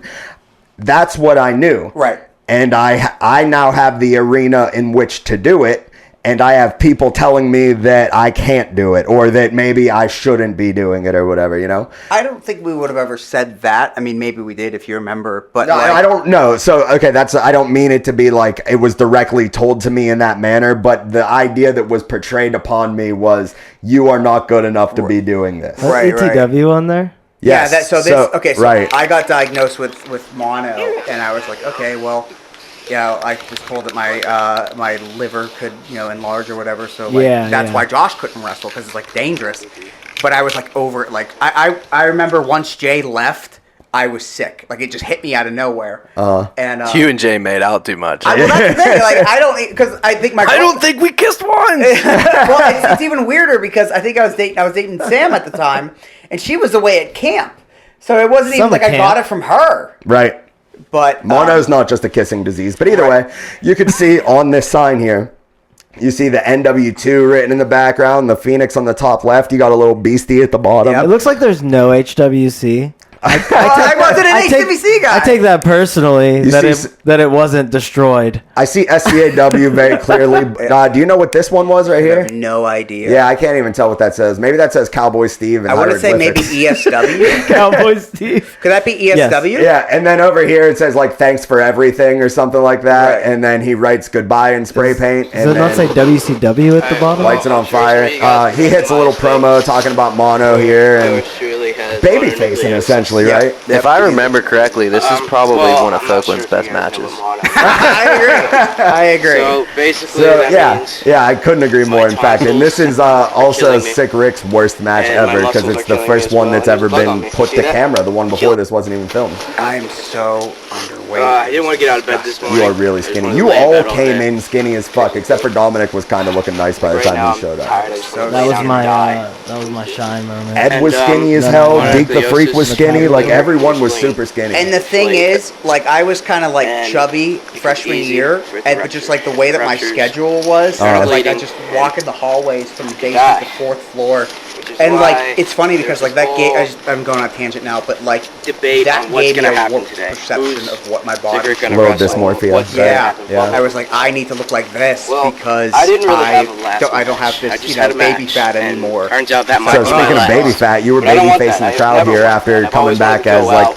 I mean, I the guess proper like definitely a heel because you turned You on guys Jay want at the more match? end, but nobody there Yeah. at this show saw that show, and like it might as well be two completely different universes. But there was Yeah. Jimmy P in the background over here. They got it. Quinn was at this show. Deke the Freak was at this show. My ex was at this show. So like this is like the first Yeah. like we're getting everybody together type of deal. Except Dawn, because still we're not reaching out that olive branch. Right. Dom didn't exist in I don't 2007. know where I'm at. I didn't hear his name, and I hung out with Quinn constantly. I'll figure it out. So there's Sick Rick I'll do tossing some his hat digging. into the woods, being real mad about it. Also, I want to point out that I had every intention of wearing that mask for the J match, but I couldn't find it when it was go time. Right. And I ended up finding it outside of the car. So like I dropped it as we were packing it in to go over. So I had every intention on wrestling in a mask now because I was trying to fly Right. under the radar. So I skipped through that whole match right there for the purposes of our viewers because fuck that match. Like seriously, it is just Folkland's best unwatchable. match, man. Unwatchable. There was even a moment in the match where you left in something you didn't need to leave in and dropped an LOL on top of it. because I had no idea what it was. And I didn't either, but at the time it was like, it was clear that you were doing your thing for the link, but you could have taken it out of the match, but you didn't. Oh yeah, in hindsight. Yeah. And I could have not gotten as mad about it, but once again, it added the chip on my shoulder. But that was the thing, is because I was under the impression that, like, you rubbed me the wrong Right, way. yeah, absolutely. And We're both rubbing each other the wrong way throughout like, this scenario. And that's how you get mono. So that's what you're saying is not the feud you came up with. It's real life. Yeah, this is all real. All this stuff This is going is so on. funny now how is real. history just repeats itself. I know. Like- it's clearly a me problem. I've had issues with no, all three I'm of you. just saying like it goes from first show Piece of shit. I know. immediately to AIM. It's like first wrestling show, AIM. Yep. Yeah, no, you're right. Yep. It's dude, it couldn't be So funnier. we all right. So at this moment here, old Folkland has me in a bow and arrow, and he's pulling real hard on it. I'm about to tap out, and at that moment, I get hit in the head by fucking Folkland with a goddamn stick. How is There's that two possible? of them. Jesus, and even The- Quinn's whoa. confused. The less talented version of Oakland hit Right. you. Yes. God, who's clearly. there? So he gives me the old boot scrape to the dome, and let me tell you about how much not only this one, but every other one I took after this just fucking sucked. Like every one of those hurt. There's no fun way to take it. Ken was six. Get out of here. So here. We gotta hear this. I like it. You pieces of shit. Kick Quinn out. Don't deserve one more lash. One more. See, I can't even talk because I'm You pissed don't off deserve by it. I've seen this. You pieces This of is shit. great. Don't even deserve a last match from me. I could die. Why the fuck would I die for you idiots? You juggalos. You smoking pieces of shit. I'm better than that. We're better Look than at that. JP. We don't drink. We're I better don't than smoke. that. We don't smoke. Well, I don't care. Well, that's great. Well, be proud of Is yourself. this why You're not JP's a always been complete asshat. disconnected from Juggalo culture? And I did What happened that day? What happened? I do. You don't have fun? I'll blame Rick. Maybe hate juggalos. Me Piece of neither on shit. that one. And we don't. Chain smoking. Clearly, the Everyone hatred for does each that. other is what brought us all together in Yeah. 2007. Pretty hot. Let me just jump in. That's completely Yes. like but you guys suck. And I'm Right. like I'm thinking, well, We're good. what does Rick have? Yeah. How can Right. I, storyline wise, what is my motivation? Oh, I love it. To divert. It's okay. So I took everything that Rick was, Yeah. and I point out that I'm not that, and Right. then I try to get heat just because I see other people smoking. Yeah. Whatever. Yes. I had no intention on talking about like the smoking. Like maybe I did, but like I would have said the whole anything idea at that was to point. kind of channel like Raven with Absolutely. the flock, and then No like, doubt. also turn into CM Punk and Ring of Honor. Yep. But Yep. No doubt about it. And that was 100% character. yeah. And that not only was that character, but the crowd, I mean, like Casey, I guess, knew you guys kind of through the grapevine. She went to Dice. We went to that, yeah. But nobody knew you guys well enough to tell you guys apart. So whenever JP came out in the mask and wrestled the entire match, no one had any fucking idea that Right. it wasn't Steve. There was no clue at all. So whenever Steve comes out of the woods, Except for when they were like, wow, this dude is good. Yeah. yeah, this guy About time. that so your much debut? better than the one that wrestled Was the that your Canadian. debut? For Yes. NW2, yeah. Yes. That's incredible. Yeah. Yeah. And the match was really bad, and I almost hurt him twice. So where was now? You're there, and I'm still not there. Yes. What was say. I doing? I'm gonna. You were jerking off to spaghetti porn. I figured it. Yeah. Honestly, I'm sure that happened. Right. Yeah. I mean, in I believe that. 2007 is how was the internet? Good enough. Facebook, Good Facebook enough. with its Yeah. Continue. But that whole thing right there, I was supposed to be wrestling you that day, Correct, but yeah. you got mono. Yeah, so we worked the storyline into, it was kind of like, the idea was adding these members. It was just not, I couldn't tell you what the original plan was, but I I thought had that was, no idea what the original plan I was. thought that was a really cool backup plan. Yeah. And then, so we did that. And the next show that we had happened because Zayne came to town. Correct. And when Zayne came to town, it was your first time meeting. No, you met him already. You had already known Zayne At during this WrestleFest time 3, period. yeah. Yeah. Right. I didn't know who the hell or what the hell a Zayne was. I had no idea about any of this. He was your friend. He came from Kentucky. And I guess the overall idea was that you were going to wrestle him at some point in the day, but we had a couple storyline things that we wanted to do Yes. with me and you first. I might be wrong about this, but the first person from Pittsburgh that ever wrestled Zayne was Quinn. Yes. Yeah. Once again, fucking Quinn. Quinn gets to wrestle Zayne before any of us. With me bringing in Zayne as, an affiliate, how Yep. do I get to wrestle him? Which Yep. at this point, I'm 100%. I'm like, this is my last match. Like, I'm done backyard wrestling. Right. This is it. Like, I go out with somebody. Actually, holy shit, Zayne and the Chad bridged the gap before Combination Combat Kid. And Oh, really? Dude, they're at BYE3. Sorry. So, but I've known Zayne from Wfigs for all those years. So Okay. this is cool. Finally get to do this. Word, yeah. So Zayne was like, while he was always somebody that people wanted to wrestle, he wasn't the Zayne that we eventually had like main eventing all of our shows. He wasn't one of the main event guys for the most part. Yeah. Yeah, because he was still technically he was kind of more of the mid card on the ESW tier. Right. Which is where I kind of was as well. Right. You know. So Zayne, when he first came to town, did you meet him that weekend too, Dominic? Probably, but I don't know for sure. I definitely remember days hanging out with him, walking like behind the bowling alley with you guys and him, and just hanging out around Lincoln Place. So it was either that time or the next time he came. But I'm not sure. Hanging around Lincoln Place is what got you guys arrested, right? No, actually, Flagstaff. It was literally the day he arrived. We picked him up from the Greyhound station, and I was really, because my girlfriend at the time, like I couldn't really see her too often, so we would find ways to see each other, and we would go to Flagstaff often. And I was like, well, let's, we don't watch which Flagstaff, for those who don't know, it's like a park. And they put up a movie screen, they put a movie in the park, and it's free. But we would never watch the movie. We would always just, like, skateboard. Right. Just, do whatever, our own thing. And I was like, well, let's go do this. We'll make our own fun. And as you saw with this character, I'm also getting into graffiti in real life as well. Right. And then we pick up Zayne and decide, hey, you know what? I'm really into graffiti. I have spray paint that I had purchased with Jay. Jay was 18 when I was underage. I couldn't even buy spray paint. So Jay bought all the spray paint for me. Like, literally, I gave him the money right in front of the cashier. She took it at Walmart. Hell yeah. So had all these colors and shit like that. And I'm like, oh, that's... And Alex is really into graffiti as well. Right. Alex being Zayne. Sorry. I remember I don't even think we were spray painting at the time. We had spray painted like on our way back to the dinosaur park. And I'm pretty sure it was actually me. Yeah, it would have been the dinosaur park. You're right, which is the park adjacent to the. It's in the general vicinity. Right, and I'm pretty sure it was actually me. I pulled out a can of spray paint and spray painted a bench in the dinosaur park. Yes, but Alex and I had also spray painted. There was a little tunnel, just a pathway tunnel. Right. We graffitied that.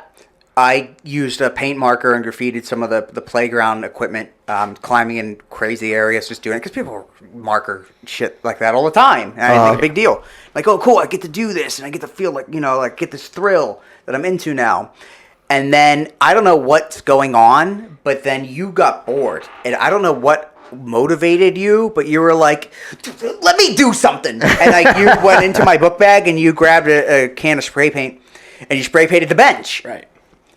And I'm like, all right, cool, no big deal. Fast forward to like 10 minutes later, 10, 15 minutes later. Right. Do you remember how this went? This guy comes up, street clothes, just casually, because it's like 8 o'clock at night, right? Right. And also, I remember there was these two like random people that like walked the pathway to go down through the tunnel that we just spray painted. We're like, shit, like they're going to smell it. Like we just spray painted it. Right. Then this guy comes up, and he's like, where's spray paint, guys? And I'm like, in my infinite wisdom, what spray paint? And he's like, don't play dumb. Where's the spray paint? And he pulls out his necklace, which had his badge on it. And I was like, shit. Damn it, we're getting arrested. We didn't get arrested. My immediate thought was those people called the cops, right? Right. My dad always taught me, which first of all, there was you, me, Alex, my then girlfriend Sam, I think her one friend Laura. It's so funny because like I don't remember that relationship at all. It's a blur, but thinking about this is coming back to me. There was like 5 of us and maybe like one of their friends. So like they were just there. Like we couldn't have scattered, right? And like we all would have ran to the same place because we were the same car. And my dad always said, if you run from the cops, it's just going to be harder. Just in life wisdom, not because I was a troublemaking kid, but right. That's truth. That's good. Yeah. Which is I absolutely 100% disagree with these days. I'm running from the cops. You're not going to make it very far, bro. Right. So then I was like, okay, they're here. And I showed him my book bag, and he like confiscated it. I was like, can I at least get my book bag back? He said, yes, whatever. Yeah. And then like it was like the Dane Cook skit where like the car accident bit. You remember that, Dom? You're big into dang cookies. When everybody's coming out. Yeah. I heard it, and I came outside. And that's what it was like, because the entire area, if we were a clock, we were the center of the clock. There was a police officer coming from 1 o'clock, 2 o'clock, 3 o'clock, 4, all around the whole clock face, circling in on us. God damn. I don't know where they came from. They thought you had the Declaration of Independence. They must have. First the FBI. Right? Now right? this. Honestly, Steve was a rider in this situation, because I specifically remember this lady cop came up and she was like, I saw you, and pointed to Steve spray painting this bench, and I was just like, yeah, you fucking did. Yeah, right. It wasn't me. And Steve was just like, didn't say like, hey, it was him. Yeah. He took it on the chin. Fuck yeah. But it's funny because all the cops were like conversing, like, where were you? Well, I was over by this tree. And I remember them singling out Zayne and saying, I thought that tall one was going to run. So I brought my bike, and he had a bicycle. He's like, that guy looks fast. And Honestly, this is like word for word. Yeah, I'll never how I forget would've this. described And it. This is a cop? Zayne, Yeah. Was he in training or something? I don't know. Zayne has leash on him? He has a history of getting arrested and stuff. So it's like he knew. Like at this point, I know that like there was one time him and Lee Andrews got busted for something, and they ran and got hit by a cop car and shit like that. And Zayne actually ended up telling me like, I thought we were gonna run, and I was just like, it wasn't worth it. So he did look like he was going to run because he 100%. thought he That was going to was in our run. He had full intentions on running. Yeah, right. No one else ran, so he was just like, Right. Definitely. And also just like the way that there was like 6 of us, you know, that like we couldn't all convey run, you know. Right, right. But it's also good we didn't, because there was a cop at every, you know. Yeah, right. And there was one police officer who was like really like doing the bad cop, like, I can't even read that shit. You can read that. How about I come to your house and I'll write in Puerto Rican? I can read it. You can't read it. I don't give a shit. How about that? And he like took this way too personally. Right, yeah. But for some reason, whenever, as JP said, they said that they saw me do it, because we probably, you know, both had plaid shorts and a tank top on. No doubt. you had the book bag. Yeah. Right, yeah, exactly. And you really can't tell the difference. especially, yeah, right. Clearly, we just proved that. My handwriting would have been way better. For some reason, I was like, I have to take the blame for this, because I felt like your dad, JP, would be very mad at me. Oh, for sure. And mad at you. So I figure if I take the blame, then we eliminate another party. I understand Still that. to this day, I mean, Steve's mom's a rider too, because my parents never knew about that. Fuck yeah. Like, Steve's mom came and picked us up from the station. Oh, she was so mad. Yeah, she was pissed, Mom. but she never told my We're mom. going to find out again. Yeah, right. they're about to Watch find it. out real soon that you guys got arrested as fuck. So we did not get arrested. And here's the thing. Yeah. They weren't even real goddamn cops, okay? That's why they were so puffed in their chest. They were campus police. Because we're Jesus. close to CMU. And they got a quota to make. And how much shit do you think goes on in Little Squirrel Hill? Nothing. Nothing in the summertime. They see two 16-year-old kids, one 19-year-old spray painting, and you would have thought that we murdered the president. You Yeah, know? Like, I they're feel like, that. yeah, we're getting a raise. Yep. And, you know, like, that's why there were so many of them. They just wanted to make their quota, right? Yep. And so I took the blame. That one guy was like, no, I want you riding up front. And I rode up front, and he's like, y'all don't even have to worry about the seatbelts, which I thought was super ironic. Super ironic. But it was like leather seats, and I was like, this is weird. And then, yeah, my mom picked us up. And then probably 2 days later, it was time to wrestle. Time to wrestle. And on this show, we started the day, like we said, with Zayne versus Quinn. And then we rolled into me finally getting my match with Steve.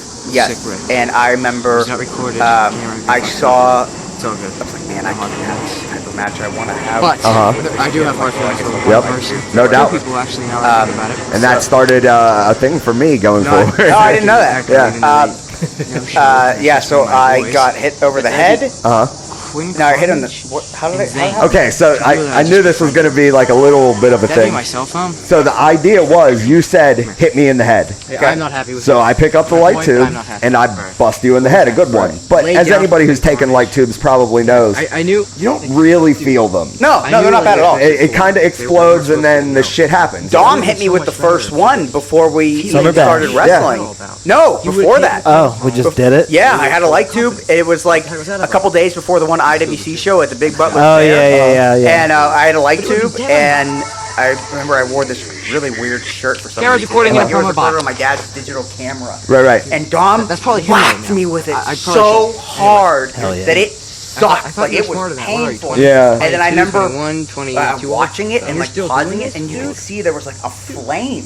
Oh, yeah. Remember that? Yeah. I That's was like, sick. yeah, for that Utter moment retardation where on your the part dust and was his. coming up, I You're an think idiot. It combusted. I don't know whose shirt that this up. was. I don't know whose shirt this was I was wearing. Uh-huh. It was like a silky, I am 20. weird shirt, Yes, I like still fleece, do and I this. think it had a chemical reaction. And mostly, the reason I ignited. know is because. So yeah, there's funny. I shits completely like forgot about that. you. Dom, you were the first remember one. It was just completely random. Like you whacked me. I remember you weren't even wearing a shirt that backfired at you. So like you feel the sting of the glass The fact after that you've you been hit, but that the you actual tried hit so hard. itself is really not painful and it's Right. really not a big Different deal. than It's like a balloon pop. Right. Exactly. Nothing more than So cliche. the plan is I bust him over the head, I pick up the tube and I are bust you? him over the head, and I love that I did it. And light tubes explode, glass flies off and cuts his shoulder. punches And he's hard. bleeding like a bitch out of his shoulder. I also got hit on the back too. It was a double. It got me twice. Right.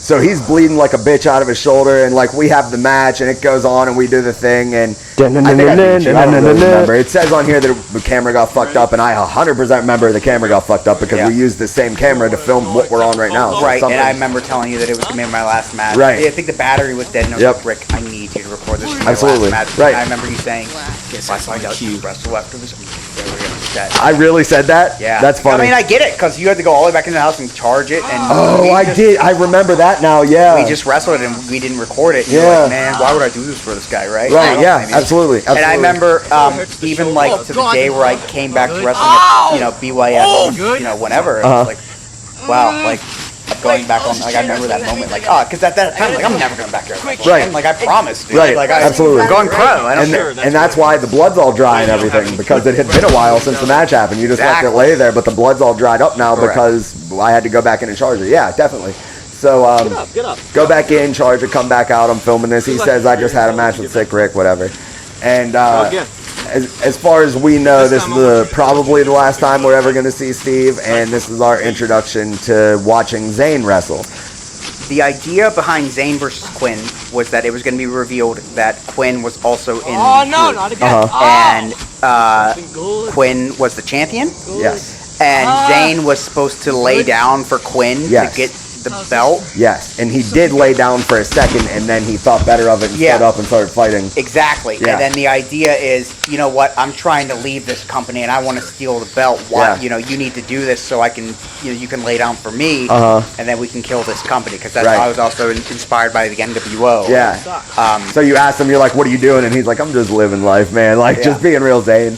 And he does a lot of really cool athletic stuff as this match goes on and what it's getting in here. But essentially, this is just Steve's last match, you know? Yes. This was the end of Folkland as we knew it. And this was the beginning of how I eventually ended up finding the Backyard Wrestling link. Because even up until right now, I still have no idea. Right. All I know is that you now have, for a second time, someone from outside of Pittsburgh coming here to Yes. wrestle. And this guy is better than the last guy. And I thought the last guy was pretty all right, but this dude's just something. We didn't get the shot. And I'm like, damn, Quinn got to wrestle him. And Quinn's match was filmed. I had it at one point. Yeah, I remember that. Yeah. So I don't know what happened to it, but at one point, Quinn versus Zayne was on tape. So yeah, you guys do some shit. There's even a part in this match where... I remember specifically, we were just fucking around that day, and I think we were hanging out, and I was like, "Oh, we're wrestling today. We should probably plan this match." And we planned 2 spots. Yeah, right. And this entire match was on the fly. And one of those 2 spots, the ref was in the way of the entire spot. Yep. And then after you land it, I'm like, I kind of missed that, and I think you guys should just do it again. And then you're like, Yeah. So you like Zayne. But it was like, you know, like that was the one spot we planned. Yeah, so, right, like, you right, know, like, exactly. as well, right? Right, That was and better. you guys did do just a lot of rolling around Yep. and like spots on the fly, and there's a right-handed suplex because he's a yarder. And he's just doing cool stuff, and I get really into the whole idea of Zayne, which is it ends up taking me down a crazy path. Steve does some moves in here that Ed ends up stealing eventually because Ed is seeing some of this stuff, and he wasn't there for this show. And he figures, you know, this kid's never gonna wrestle Right. again. So we have Zayne hitting Steve with backyard wrestling finisher, goat, the taco driver right there. Incredibly, takes like a boss.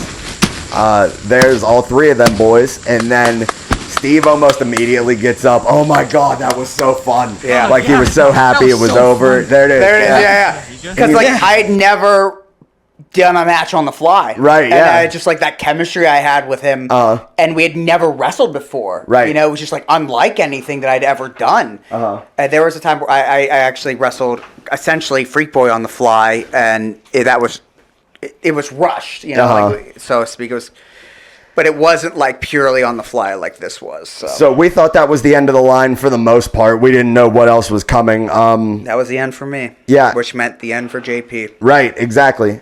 But there Rip. was still one more show. Oh, there was. Yes. Oh, yes, there was. So you guys are leaving. I know you're leaving.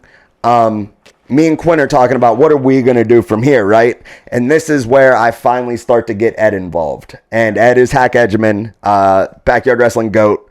If he would have done it any longer than he did it, everybody would know it. Whenever Ed went out, he was literally at the top.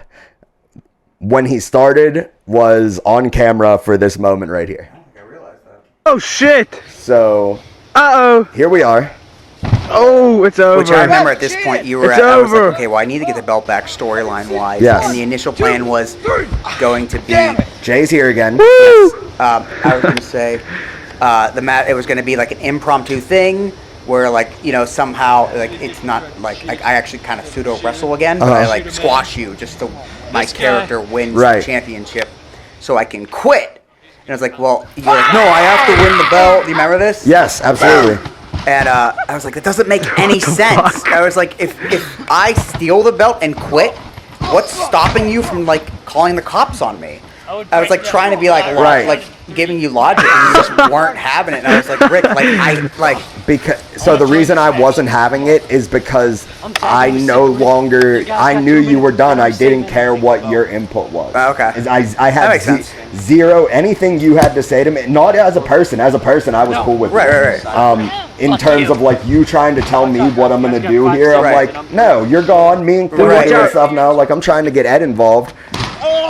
And I remember thinking, like, I may have even said, like, you told me you wanted us to do storylines, really and I'm good. trying to do a storyline here, and Right. you're not giving me it. And Right. Okay, I got so, I everybody mean, in the in shot. hindsight, you know, like, it is what it is. See? Yeah. You know, I mean, how many people saw this and watched the storyline anyway? None. You know, no one. Nobody right? ever saw this. But, you know, so I steal the belt and then quit because that's my belt. Like, Right. I bought this for ETW. So it's actually this is a toy one. Like, that's a replica that we ended up upgrading to at SCAW. It was after, you know, I was at Mr. Hoagie. I bought that and just randomly, like, upgraded You know it. what? So I I can do that literally now. owned it, and I was You like, know well, why? I don't want you to use my belt. you Right. know? So I'm putting it on right now. that's all. Can you guys award me with this right now? Just put it on me. Oh, the NWW thing on the top of it. Yeah, I remember that. I forgot all about that. 25 nailed him with And this was in That'd be sick. October. Yes. They're putting this on me right now. Why? Because I'm tired. I remember I just got Why? surgery Because on my I'm nose better too. than That's Yep. why I wanted to take it easy. Yep. I just got my The first CTK. surgery on my nose because I remember at one point the strap Now, hits me what in am the I doing with nose. this? Yeah. It hit me in the Why is he face dead? so Well, gently, because but he my kicked his ass, nose was so and, sensitive well, that it was because I like it deserve felt like the it hit in the title. face with a hammer, and I had to no sell it. What? How long That's was that? just August. sad. One time, he beat him. I wrestled him one time, and he wrestled him one time. Both as Folkland, mind you. I wrestled him I one like time and I Quinn's got my coat. ass kicked. Yeah, Beat him? that's pretty Well, you sick. beat him at one point as Quinn well. always had some pretty We've all decent beat gear him. whenever the base moved to the woods. Watch Now, him clearly, get like, a it's a title little shot. more cleared out and in better contenders shape title in shots. general than it Before was in me, the before summer. Echo. We, like, It just actually makes have no been sense. putting the ground It around it doesn't. into some use, so Right, as right. the weeds are starting to whatsoever. clear Yeah. out a little I bit. have proved myself and my wrestling ability and my wrestling brains. then I should have had the #1 contendership.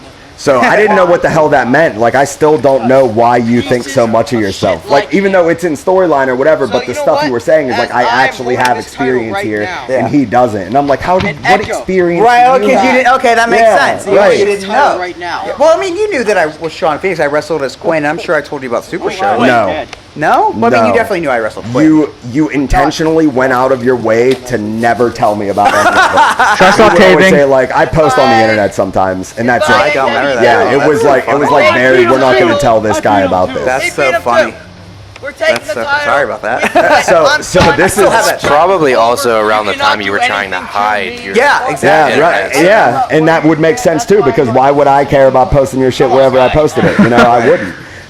And this was actually filmed on the same camera that you and Zayne were on, and you had that camera at your crib for a while. Yes. And so I ended up getting it back, and I did this whole situation here. And it was like in this time period where I had already met Zayne, and I knew of B Cubed, and I knew of you, and I start finding my way to the internet, and I'm like, he's telling me that there's people on the internet that he posts to, and that's obviously where he found this Zayne and these B Cubed and all this from, you know. Right. So I go down the rabbit hole, and I eventually somehow, I don't know how I did it, I probably just typed in Sean Phoenix, Zayne B Cubed, and maybe, yeah, ended up on the Backyard Wrestling link, and this is where I found out about it. Right.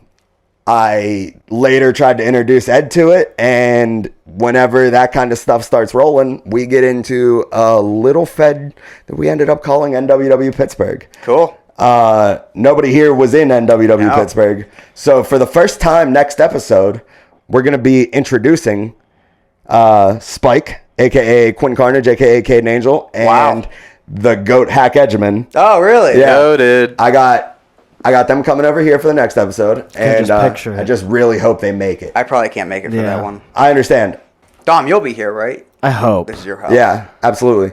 But for now, so that's the story. That's the base. That's New Wave Wrestling, the end of ETW, SCAW, and all the other stuff that happened in between, especially JP trying to kick somebody out of a moving van. Yes. But what we do want to do is wrap up this episode with JP saying his favorite word one more time. Don't say it. Pussy.